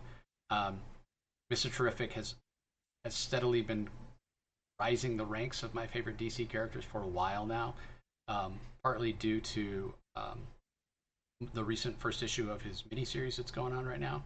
I highly recommend. But the creative team did a fantastic job of that first issue, continuing to the second issue.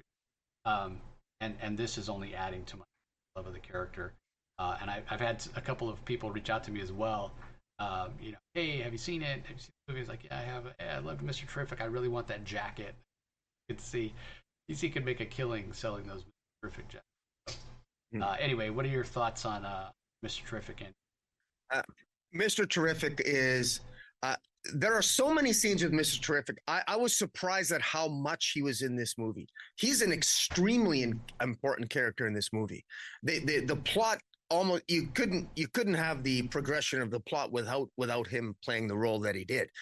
He plays an integral part of this movie in so many ways, and to the credit, I mean, fortunately, he's a very likable character. You mentioned about his sort of he has an emotional detachment, which but yet also sort of like an inner humor to him. It's interesting where Lois Lane approaches the Justice Gang and she's asking for help, and Green Lantern and Hawkgirl sort of dismiss her, and it's ironically it's the unemotional Mr. Terrific who comes to her aid, saying, "Hey, I'll help you out." So clearly, there's something more to Mr. Terrific. He clearly has the feels, but he's got this sort of unemotional exterior. But the fact that he's the one to go to help Lois, clearly he knows there's something more, and he knows that it's not right, that something's wrong, and he plays such a pivotal role. He's extremely intelligent. His comments, it's through him that you find the pocket universe where Lex Luthor has Superman. The role that he plays in finding that pocket universe, in playing a role to ultimately rescue Superman with Lois Lane's help, and just this key moments and a huge action sequence involving him, which is one of arguably there's a lot of action in the movie. Perhaps one of the best action sequences is Mr. Terrific's action sequence. It's really cool. Some creative use of the T-spheres, which we've seen this in comic books, those of us who've read Justice Society and what have you. And currently Mr. Terrific has his own comic book series right now as we speak that we've been reviewing monthly. So it's a very interesting character. And I have to say how important it was for these characters of the Justice Gang to be liked and likable. And fortunately, clearly the audience and the box office have spoken. These are likable characters with all their warts and flaws as it is, because what makes this movie so interesting to me is at the end of the day, it's Lois and Jimmy taking down Lex Luthor with their reporting. It's the Justice Gang preventing the Warren Bolivar, and it's Mr. Terrific preventing the Metropolis from being destroyed by the black hole that's going to split the city out. Meanwhile, Superman is battling Ultraman. So Superman is in many ways the distraction that is keeping Luthor's attention while these other characters save the world.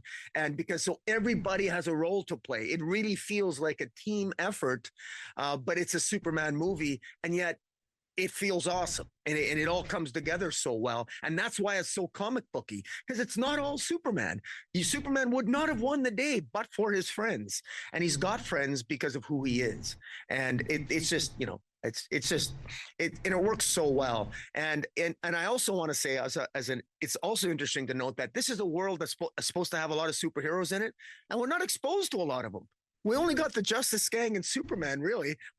And yet it feels that the world still feels like there's more superheroes in it, yet we were only exposed to a fraction of them, and then a little bit of Supergirl at the end. But anyways, well done. Yeah, and some people were complaining as the casting was coming out, it's too many characters, and like, I get it, the movie is called Superman, but yeah, there is that feel of so many other characters.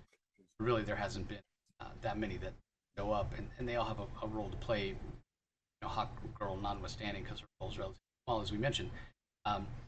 Speaking of other small roles, Maxwell Lord, who this Justice Gang was employed by Vortex, he shows up for I expected his role. I imagine he probably had a much larger role, but he ended up on the cutting room floor. There just wasn't room. James Gunn's like, well, he's portrayed by my brother. I won't get crap. Got to put him in. But his line's great when Luthor's exposed as being corrupt. And he's like, left and right can finally agree on something. Lex Luthor sucks. It's interesting. Very short period of time. Maybe an hour. Let's say. Maybe I'm even being generous, saying an hour, and already everybody thinks Lex Luthor sucks. That is something about this movie that's interesting, because when the plot twist happens, the world turns on Superman in such an incredibly fast period of time. This definitely seems like a world heavily influenced by media and social media, very quickly. Maybe it's because of all those monkeys that Luthor's employing, but I mean, usually it takes a couple days for things to disseminate out, at least in our world, but not necessarily the case in that world. Both Luthor and Superman things become revealed, and people turn on a dime, like forgetting all the things they've done in the past, which is interesting. And maybe with Luthor, because we know he's a bad guy, you accept it more than with Superman. Man, Superman's saved the world. He just saved these people from a giant monster. Then the reveal happens, and they're throwing sticks and bottles at him. That was one of the things that wasn't necessarily unbelievable. But anyway, we'll get back to that in a little bit. Let's talk about the last potential member of the Justice League, Metamorpho. Interesting portrayal by Anthony Kerrigan. He's very sensitive. My wife even asked me at the end, "Is like, is Metamorpho that sensitive in the comics?" Not really. It hasn't come across as an overly emotional guy ever. I mean, probably the most he's shown up in comics was when he was a member of Batman and the Outsiders. But even then, he's a little bit more of a stoic individual. If there's any emotion to be shown, it's his love for Sapphire, who we see here very briefly. She's not named as Sapphire, but you assume that's it is because she's the mother of his child, which that's also weird to me that he has a kid. Kid looks very strange, doesn't look human at all. But again, it's not. It doesn't bother me. I'm fine with that version of it. But yeah, his sensitivity was interesting. But I guess you sort of needed that. You sort of needed him to be, kind of sensitive in order for him to be manipulated when his son is kidnapped by Luthor. But more than anything, I just thought that visually and him using his powers was shown very, very well. Really, really cool. And my only wish is that the late great Ramona Fradon had been alive long enough to see her co-creation on the big screen portrayed so well in terms of using powers and what have you. Because it's shown that he is a very powerful character. And I think in the comics even that people they underestimate Metamorpho to some extent. But you can see in this movie what James Gunn does with this guy, even creating a little miniature sun at one point, that he is actually very powerful. And he's pretty intelligent. You got to be pretty intelligent to know, hey, what are all the elements that go into creating a star? Let me, transform parts of my body. I could be wrong. Again, it's been too many years. I think at one point it gave Metamorpho a limitation where he could only change into one element at a time. That's clearly this version of Metamorpho doesn't have that limitation. It makes him an extremely powerful. So I liked him as a character. Visually, like I just think even the picture I have up on fantastic. So yeah, really, really cool. What do you think? It was a perfect character for James Gunn to use because number one, it's hard to find a character that embodies more of the Silver Age in terms of a B-level hero than Metamorpho. And in fact, we just finished reviewing. If you want those listening who want to read some good Metamorpho comics, Al Ewing just finished a 6-issue mini series. Metamorpho, check it out. His girlfriend is Sapphire Stagg. His father-in-law is Simon Stagg, and yeah, he's a very interesting character. He can sort of transmute himself into whatever element he wants. He's the elemental man. In the movie, he's blackmailed. His son is kidnapped and by Lex Luthor. He's blackmailed into creating kryptonite to try to kill Superman. Shenanigans ensue, and just the way that they could use special effects to show Metamorpho's powers was so creative because he can literally become gas. He can become solid. He can make himself into a jet. He can create a miniature sun. He can create kryptonite. I mean, it was so. From a special effects standpoint and a creative standpoint, the use of this character was just perfectly used, and the role of Metamorpho in the Pocket Universe as Superman was kept prison in the Pocket Universe, Metamorpho was there, and how they escaped. Metamorpho was really just a perfect character in terms of special effects to enhance that long action sequence that felt very frenetically paced, but it felt that there was a lot at stake, and so it just sort of heightened that scene, and all because this is how important James Gunn love of comic books really shines through, because James Gunn knew that this was the character that he wanted and needed for that scene. And to be quite frank, there's not a lot of other characters you could have put in that scene to be able to pull off that sequence of events to make those moments shine like they did. Yeah, no kryptonite on Earth is an important plot point. When Rick Flag or Director Morty or whatever says that, which I thought Rick Flag, Frank Grillo, that casting was great. Excellent as well. Yeah. And yeah, obviously Bell Rev is mentioned, so definitely hints of Suicide Squad to come. So let's transition over to the villains now. Ultraman, the villain, and again, spoilers here because it's a big turning point in the movie when it's revealed that he's a clone of Superman. So those of us that are comic book people, knew that Ultraman, despite his face being covered, was going to be portrayed by David Cornsweet as well, because in the comics, Ultraman is basically an evil Superman from another dimension, another Earth, another parallel reality, whatever you want to call it, Earth 3. They don't want to give that away here, so he's covered in a mask. When it's Ultraman, I love the Crime Syndicate. I love Ultraman. I love his costume. Here, they didn't make him super colorful. It makes sense, being that he's in the employ of Lex Luthor, or whatever. So I'm fine with this version. It's not, a different alternate reality Superman, and I thought maybe it would be, because we did have the Pocket Universe. Maybe the Pocket Universe allowed Luthor to get to another universe. Maybe it was a portal, gateway from Earth that Superman story unfolds on to Earth 3, went and kidnapped Ultraman or convinced Ultraman to work with him or whatever. But no, it turns out that this is a clone of Superman, which again makes sense. Something that that Lex Luthor has done in the past. So I didn't necessarily mind it. If I nitpick on anything, it's that now that they've done this and called this character Ultraman, we can't get an Ultraman Crime Syndicate. I agree with you there. Which I would love to see at some point. Yeah. But maybe we do in a different way. There's various ways they could do it, because he doesn't necessarily die. People say, this Superman kills. Nah, he throws this guy through a black hole.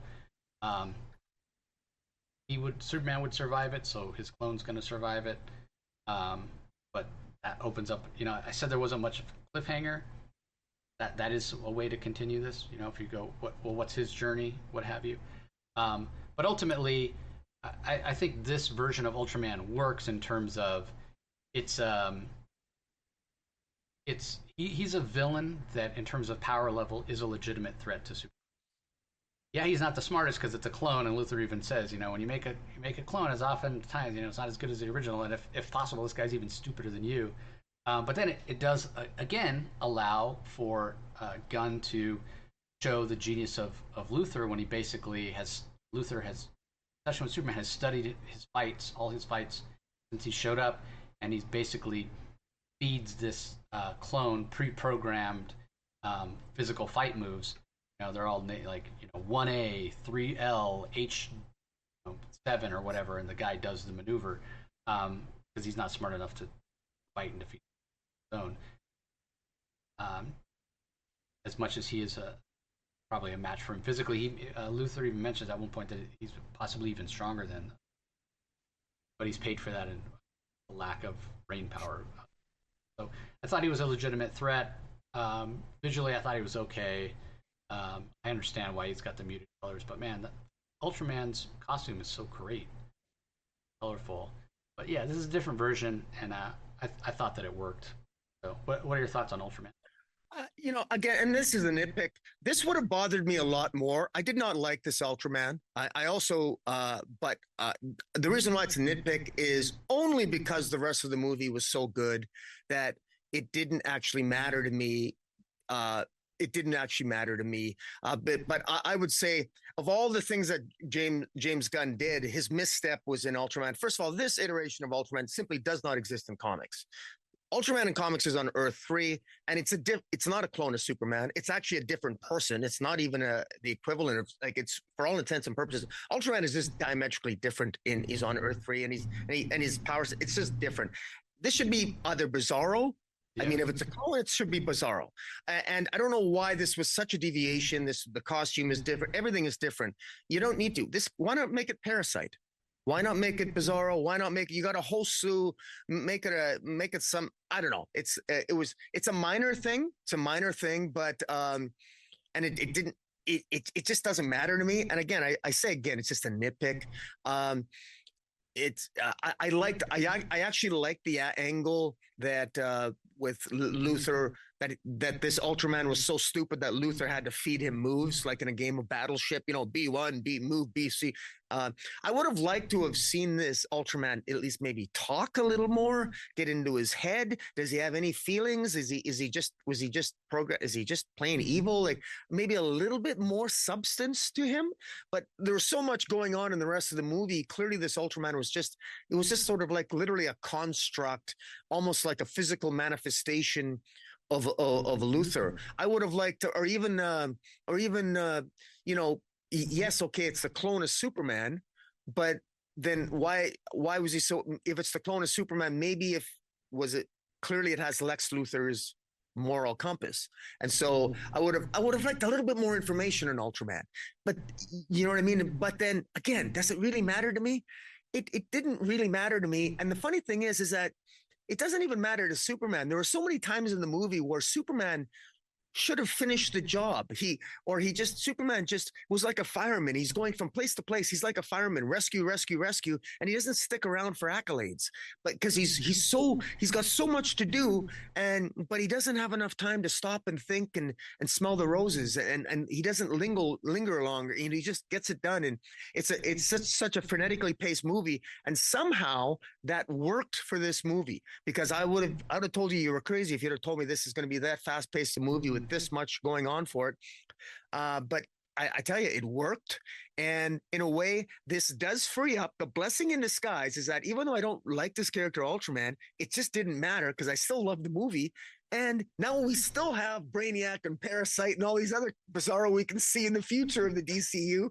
And so it still allows for those possibilities. So as the saying goes, in Gunn, I trust. Yeah, I mean, it's interesting. At the end of the day, this is Bizarro. It's a clone of Superman. It goes wrong, and that's how Bizarro, becomes, at least the modern version of Bizarro. Still Rage version from another planet, whatever. But why call him Ultraman? I guess it felt like Luthor wouldn't create something and call it Bizarro. I mean, the whole idea is like originally he's B1, right? B1Z, like because you're trying all these different experiments. Which is Bizarro, B1Z. Yeah, exactly. He was trying all these different test tubes are all labeled different things, trying to get the clone thing to work. So, yeah, but I mean, it would have been interesting if they would have called him something other than Ultraman, because it does leave Ultraman. But I don't know. Yeah. Could have called him something else, but they didn't. They chose to call him Ultraman and minor stuff. Yeah. So again, it's not. Yeah. If you think of this as Bizarro, then it all goes away, right? All the nitpicks. Anyway, up next, I'm really curious about your take on the engineer, because although morally ambiguous, definitely a hero in the comics. Here, not a hero, and I really dislike the look of her. I thought the actress did a fine job. I mean, I don't really have that much characterization for the engineer, but I'm not really that invested. It's not a character that I really care about. But mostly it was her hair that really bothered me. Those cornrows I thought looked just terrible. But visually, her special effects and her powers I thought were portrayed pretty well. And I think the choice to have her be a darker, like basically black, especially when she's using her powers, the nanites are all black as opposed to silver in the comics, probably leans in the idea of her as an outright villain here, opposed to pretty much a hero. Don't know that works as well with the silvery palette as she comics.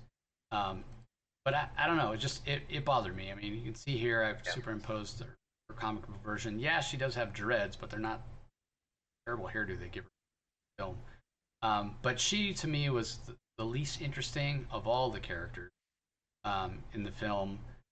She definitely felt more like a plot device than a fleshed out character in any sense of the word, and probably the least comic accurate of anybody. If we say, yes, Ultraman is Bizarro, they just called him Ultraman instead, that's kind of the tack that I take. So anyway, I'm curious about your thoughts on the engineer. James Gunn had to manipulate and change her power set a little bit.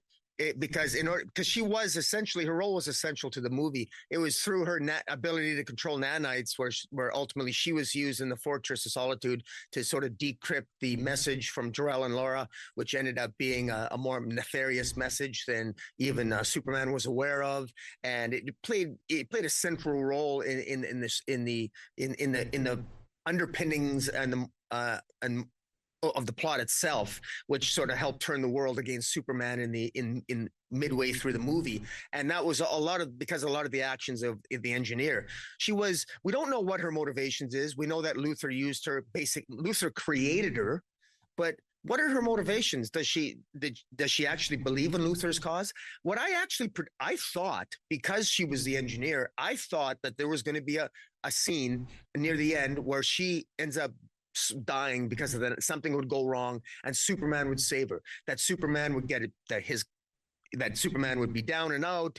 He'd survive, but engineer was going to die, and that he would save the engineer, and that she would betray Luther. I know that's tropey, but I thought this movie does have some tropes, by the way. But I thought that was going to happen. I thought at the end that Superman was going to win over the engineer. He won over the Justice Gang. But like I said before, we're talking about Lex Luthor's computer tech group, there are people in here that legitimately agree with Luther, that there are bad people in this world. There are bad people in the world that support guys like Lex Luthor. Well, we don't have to think too hard to think that, to come up with real world analogies for that.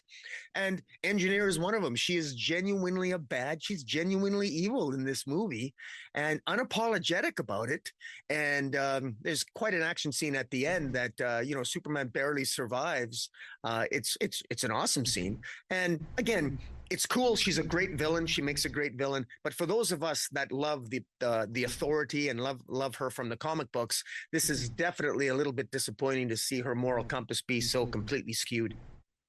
Yeah, I agree. That definitely an interesting choice for Gunn to make her an outright villain. So anyway, all right, Ma and Pa Kent. We see them here with James Gunn. A little interesting. This is one of the things that my wife didn't really like about the film. Yeah, they come across as a couple of country bumpkins, and probably they feel less intelligent than any other version of Ma and Pa Kent that we've had before. Now you could make the argument that, well, the Kevin Costner version of Pa Kent is less intelligent because does dumb things like tells Clark to hide his powers and not save kids on the school bus, allows himself to be killed by a tornado, whatever. But those are more creative decisions from that other guy than anything else. I almost want to take it as it's sort of their way of staying humble, but really there's some real, I guess we'll call it down home wisdom that they really have here. And certainly from Taylor Vince, who plays Pa, we get that in a very touching scene between Clark and adoptive Earth father. But I could see some people that don't really care much for this portrayal of Ma and Pa Kent. So yeah, it was interesting. And in his Kryptonian parents, there's even greater issues and controversy there. So it got me thinking: does James Gunn not have a good relationship with his parents? Like, what's going on here? He actually, by all accounts, had a very good relationship with his parents. His mom was there at the premiere. His dad sadly passed away a few years ago, but his dad even gave him a cameo. I think it was in Guardians of the Galaxy 2. But yeah, interesting choice for the characterization of Ma and Pa Kent. What are your thoughts on it? Well, it was just I think this was actually kind of funny. First of all, I thought that when Jor-El and Laura in this movie, when Superman's parents from Krypton send him to Earth, when they decode the latter part of their message, they refer to the people of Earth as simple people. And boy, oh boy, did they ever send Clark to a simple family with Jonathan and Martha Kent. You couldn't get more simple than these two. And let me just be a little bit, let me give you my rant a little bit about this. They are ridiculously simple. There's a scene in the movie where Martha Kent is literally, it's like she's never used an iPhone before. I mean, she's got to be what, in her late 50s, early 60s, and she's, she doesn't know how to use an iPhone. It's like she's FaceTiming Clark, and like she really doesn't know how. I mean, people, I mean, they're not that dumb. I mean, and I know they're, Kansas, if they're in Kansas, I mean, I'm wondering if the average person who's living in Kansas right now might feel a little bit insulted by this portrayal. This is really simple. I also, and this is the one thing, and this is another nitpick, but in all seriousness, this is probably one of my stronger criticisms. I did not feel anything when his father was talking to him on the step. I thought his father talked slow, like he was like he couldn't, was he having difficulty speaking? It should have been an emotional moment, but all I could think of is this guy is slow. And Clark seemed to be so impacted by what his dad was saying, and all his dad was saying, it's what you are, it's who you are. He was talking way too slow. He wasn't even slightly articulate. I mean, looks unhealthy, looks overweight. Mother doesn't look particularly healthy. And I'm thinking, you were raised on a farm. You must have had to work hard. I mean, their place, the flashbacks or their sequences on the farm hadn't looked, their place looked like it hadn't been painted in 20 years. Clark, I mean, Superman, you got powers, maybe clean up your parents' place. It honestly looked like a dilapidated farm area. Like, honestly, there was the one part of that movie that didn't resonate with me. And I think what James Gunn was trying to juxtapose that the choice that you are, it's about upbringing, that even though Superman's Kryptonian parents may have had nefarious purpose sending him to Earth, maybe they wanted their son to be a king and rule over Earth, whatever. But, he comes to Earth and he's raised by good people, so he becomes a good man. So environment trumps genetics. If you're raised by good, simple people, so I get it. But this was overkill. It made me actually question that maybe this is a little bit too simple. But then I think of Superman. Superman is so bloody trusting. And I could see why Superman is so naive and trusting throughout the movie. He was raised by parents that were arguably too simple. And so it actually works. So that's my rant about it. It works. I enjoyed the movie. I got a chuckle out of it. But I have to admit that I don't think that I can't necessarily agree that this was a good casting for Jonathan and Martha Kent, even though it worked. I think it's only because of the strength of the movie as a whole that it worked for me. But so I'm interested to hear your thoughts on it. Well, I don't think it's the casting. I think both of these actors are talented, and yeah.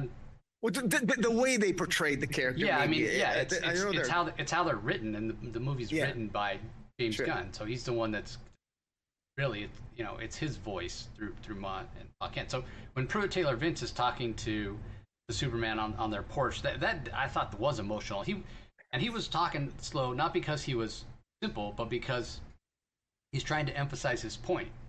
He's talking slowly because he wants there to be no misunderstanding to Clark about what he's saying, and then he himself, when he's about to say how he's like, I couldn't be more proud of you, he's getting emotional himself, and it did land for me. I got a little misty because I thought it was great. But I mean, I take your point. I mean, these are simple people, I think, to a fault. And at various times there's been a lot of different versions of Ma and Pa Kent in the comics over the years and in other mediums, and at times it's been, hey, both Jonathan Kent and Martha Kent were smart enough they could have gone off to off to college and had professional careers doing other things, and they chose to stay in Smallville and follow in their family's footsteps and work the farm and whatever. These don't necessarily seem like people that had the potential to go to college and have a higher calling and what have you. So yeah, again, interesting choice. Maybe the one thing about the film that I don't necessarily think, I don't know how you walk it. I don't know how you walk it back. I mean, in my mind, like I was saying, it's like, well, maybe they come across as more simple, and I think that's the right term for it. My wife and I were kind of struggling to find the right. I don't want to say they're dumb or unintelligent, and there's a lot of love there, obviously. I kept saying country bumpkin, but yeah, simple is probably the right term for it. But coming across as a little more, simple or straightforward because that's their humility. showing through. Not that they're unintelligent. Whether or not they're book smart or not is neither here nor there. The best versions of Ma and Pa always have wisdom. There's a wisdom, and these two don't necessarily come across as wise. Maybe a little bit in that moment on the porch, but right now in Action Comics from writer Mark Waid, Tyler Patridge on art, we're getting a Ma and Pa that are helping a very young Clark discover his powers and learn how to use them and be Superboy for the first time. That requires some sophistication, to do that. And that level of sophistication doesn't necessarily seem apparent in this version. But obviously, they're two different versions, so whatever. But again, I that necessarily works. So I can see this bothering some. So you already talked about it a little bit. Oh, go ahead. I just want to add one thing that just because I did my rant, let me do my rave. One of the more powerful scenes of the movie was at the end when Superman is laying down at the Fortress of Solitude, and he tells his robot to show him pictures of his parents. And you might be I was thinking they were going to show Jor-El and Laura or something, but they don't. They show him images of him growing up with his parents on Earth, Jonathan and Martha Kent, and it was a really beautiful scene, and it just showed that the powerful that. So even though I did have my rant, in fairness, there was that it redeemed it. Part of the redemption at the end of the movie was that while they might be simple people, there was so much love, and that was really shown at the end with all the imagery of showing Jonathan and Martha Kent loving a young Clark Kent growing up, and he's being bombarded with those images, and so that sort of brought it home for me, and it's another reason why I just call this a nitpick. Yeah, I mean, it's a juxtapose against Jor-El and Laura, who when Superman was being soothed earlier by images of his parents and the recording they sent with him. It was his Kryptonian parents, and they were talking about how they loved him more than heaven, they loved him more than land. They scour the universe for a place he could go, and that place is Earth. And then the message gets cut off. The rest of it's damaged, and Superman would listen to that over and over. That was the one connection he had with his parents, his Kryptonian parents, and basically he took that to mean that he was sent there to help planet Earth. And the big plot twist in the movie, as I alluded to before, where everybody changes on a dime, as Superman is Angela Vika, the engineer. She, when Lex is able to enter the Fortress of Solitude because Ultraman's a clone of Superman, has Superman's DNA, they're able to get into the fortress, and she recovers the rest of the message and restores it. And the other half of the message is Jor-El and Laura, and I don't have a picture of them because came out and whatever, but here's Bradley Cooper, who plays Jor-El in a chef coat, which is white, which is wearing all white, much like the Marlon Brando version. But anyway, they finish by saying, yes, you will be able to rule over these people. His mom says, don't put up with any dissension, recruit a harem so you can spread the Kryptonian seed. They're simple people, you'll be able to rule over them easily. And so, yeah, they've basically sent Superman to Earth to be the king. And this is not sitting right with a lot of people. I've seen, and they have 3 points, and they're valid points that people have. 3 reasons that James Gunn disrespects the House of El. Jor-El and Laura's portrayal and their message, they're basically espousing imperialistic and ideas of conquest to Superman, which doesn't seem to line up with the values that we know in the comics of Laura and Jor-El. Number 2, Krypto being a bit of an unruly animal, and then finally when Supergirl shows up and she's drunk. So I can completely understand why people are saying this. We've talked about Krypto before. We'll talk a little bit more about him in a second. Why he's unruly. I mean, even Superman says this is why he's so behaved with Krypto's interaction with Supergirl. We'll get into more detail on that. Finish up. But specifically for this, yes, this does bother me because this is not a Jor-El or a Laura. That is not ideas that they would espouse. Even if we had a Jor-El recently that was a little bit of a dick from Brian Michael Bendis, which I sort of don't put much stock in his version of what he brought to the Superman mythos because I don't think there's much value in most of it. As much as I love Brian, he's a huge at comics. Um, so there are various possibilities. First of all, we're told over and over in the movie that the obviously your first inclination is, oh, it's fake, right? Deep fake, AI, Luther manipulated or whatever. They go out of their way time and time again. Hey, it's real, it's real, it's real. This is the real message that was recovered, and blah blah blah. And again, it doesn't make sense based on Superman's track record for everybody to turn on him in the short period of time they do. But for pacing reasons, happen that. So this is the image that, or this is the message that was on the ship, and it hasn't been altered by Lex Luthor. That does not mean that the message wasn't changed beforehand. Superman assumes, because he doesn't have the whole message, that it was damaged. The message was damaged, during the journey or landed on Earth or what have you when he crash landed. He's making that assumption. That doesn't mean that the message couldn't have been altered ahead of time by somebody like, I don't know, General Zod, perhaps. So this is me exactly. In my mind trying to reconcile this, because I don't want this to be true of how Laura and Jor-El could be like this. And so until I'm proven otherwise, this is what I'm going with. That this was Zod trying to cause problems, issues, whatever. That he altered the message ahead of time in hopes of because what Jor-El and Laura are saying, the ideals that they're espousing in this message, these are Zod ideas. It's like Zod talking, not Jor-El and Laura. It's Zod talking. Rule over them. Have a harem. Create new Krypton. Basically, this is Zod. So until proven otherwise, and hopefully I haven't just ruined the plot of the sequel. Everybody's like, "Oh, Jace blew it for us." Turns out this is exactly what it is: Zod showing up because he expected to show up on Earth, and once he escaped from the Phantom Zone, and have it be new Krypton because Superman would have got the message, and turned it into new Krypton by the time that Zod was released. So that's what I'm going with. It's a backdoor plot thread into introducing Zod. Otherwise, if it's not, I guess I have to accept it for what it is. This is what James Gunn wanted, but I don't like it. I don't like it. So anyway, what do you think about my theory, Rocky? I like your theory. It's good. If it works that way, if it's General Zod changed the message at some point, that's cool. This isn't a hill for me to die on. It's interesting that I've loved Superman for 50 years. I've read lots of his comics.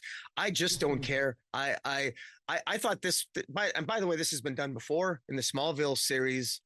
There was at first, but in the Smallville series, the famous phrase Jor-El said to the Kal-El was "rule them well." So this concept is not new. This has been explored before, and I just don't care because the central message is the same. It only makes Superman more impressive.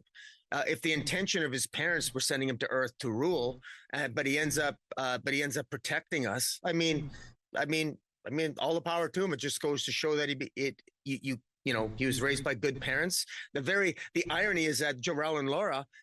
If you think about it, let me defend Jor-El and Laura for a second in this movie. First of all, your entire planet's being destroyed. You have a choice where you're going to send your son, and why wouldn't you pick a planet where he's going to have superpowers? And then when they explored the planet, undoubtedly, and they concluded that they were simple people, and they're not wrong. Superman's parents, Jonathan and Martin, are very simple people compared to Jor-El and Laura. So of course, you would assume that if you're sending that if your son's going to have superpowers on a planet, that he's going to likely rule them. And then why not you wish him a harem? Why not wish him to spread his seed? So I don't even think this idea that some of this is, this is your only son.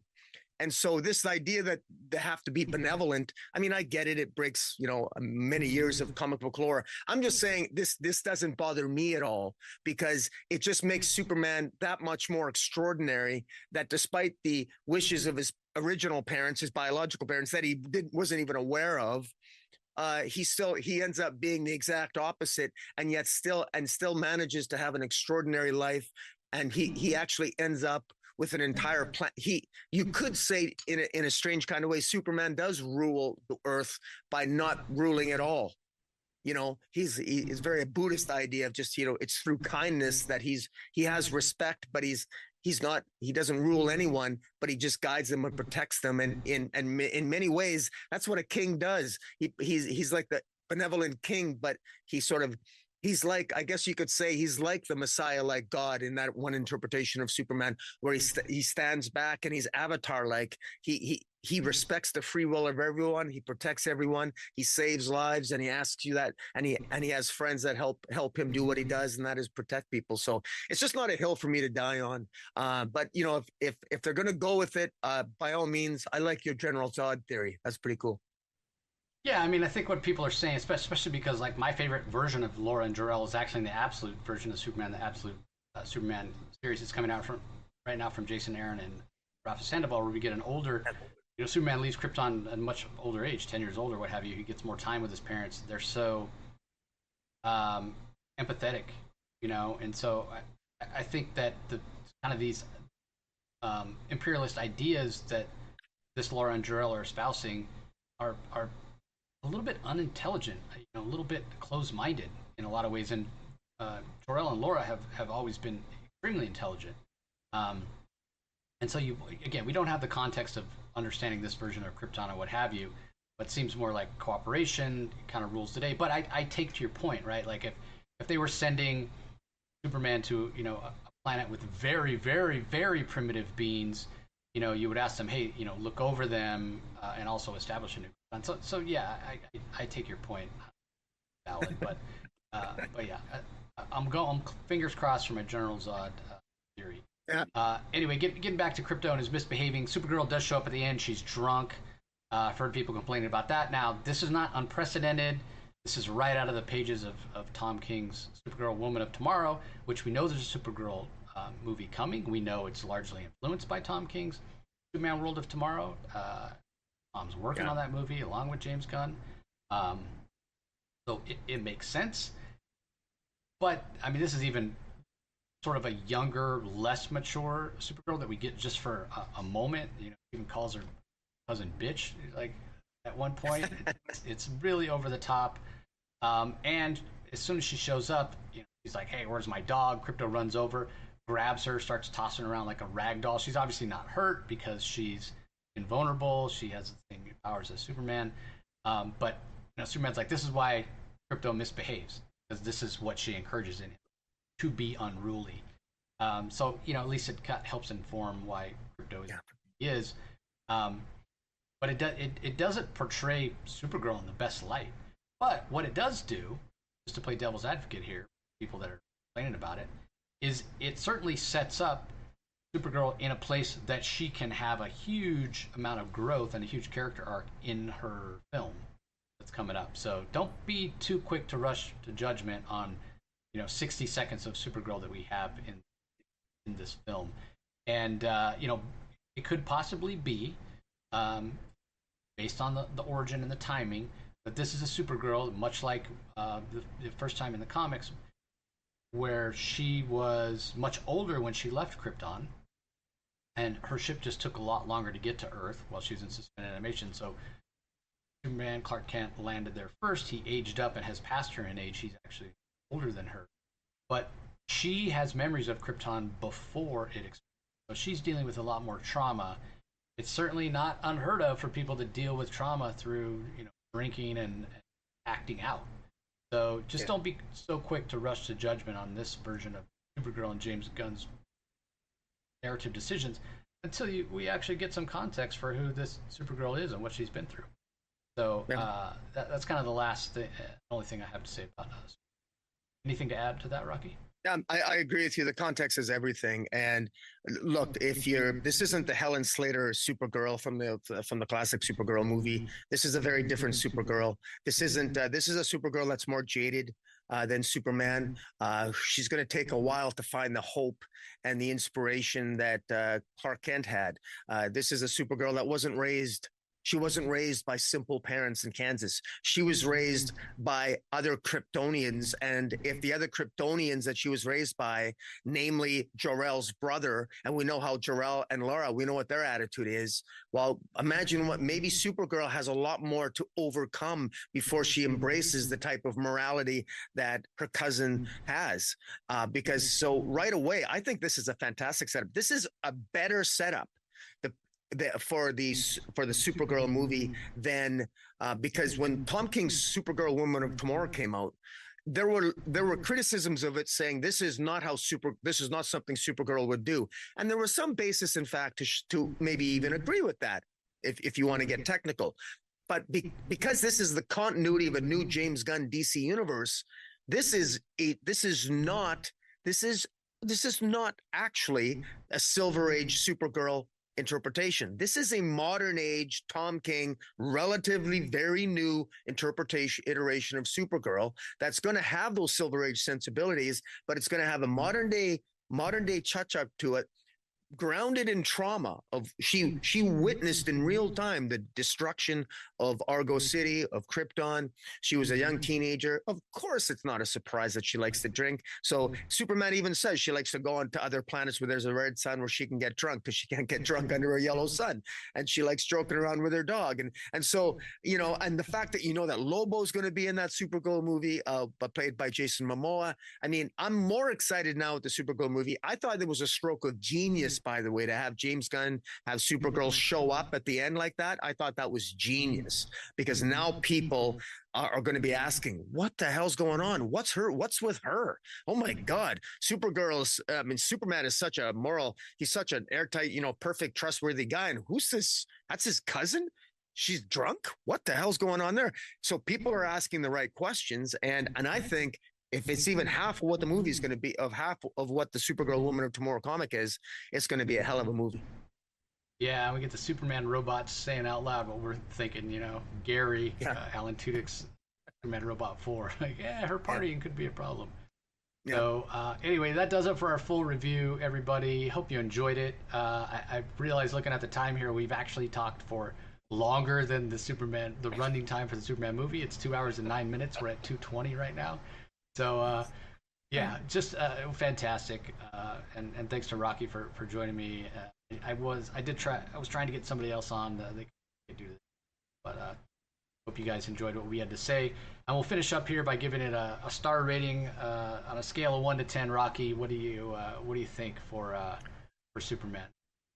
I actually thought of a rating out of 10, and I was initially at probably like a 7.3 out of 10. But I'm gonna go all the way up. I'm gonna go 7.8 out of 10. I thought which is pretty high for me, because I thought it was really good. I think that's really good. But you know, I could maybe go as high as an 8, but I'm gonna stick with 7.8. All right, I'm going with a 9. Yes, I had nitpicks and I had criticisms about it, but I'm maybe 8.5, but I'm bumping it up an extra half a star or half a point because of what it embodies for the future. You know, things that the groundwork that it lays that can be built upon. So I give it an extra point for that. So yeah, I think it's a solid 9. And again, just go check it out, decide for yourself, and don't forget, you know, if you're checking us out here on YouTube, head over to Rocky's channel, Comic Space Boom, ! Like, comment, subscribe. That's where our DC Spotlight comes out every week. As long as you're here, go ahead and comment. Let us know what you thought of the movie. Really curious, you know, whether it's specific characters, Jimmy Olsen, Engineer, whoever. Just give us your thoughts in the comments. We'd love to get conversations going there. And obviously appreciate you like, comment, subscribing, and ringing that notification bell so you know when new content is out on the Comic Source. Now, if you want to listen to our past episodes, there's thousands and thousands of past episodes, not only on YouTube, but on our audio feed. So if you prefer to listen to audio only, or you just want to go back and listen to the historical episodes, just wherever you get your podcast, whatever platform or app you use, just do a search for the Comic Source and subscribe. So that's going to do it for this episode. Again, appreciate everybody joining, and we'll talk to you next time. Catch you later.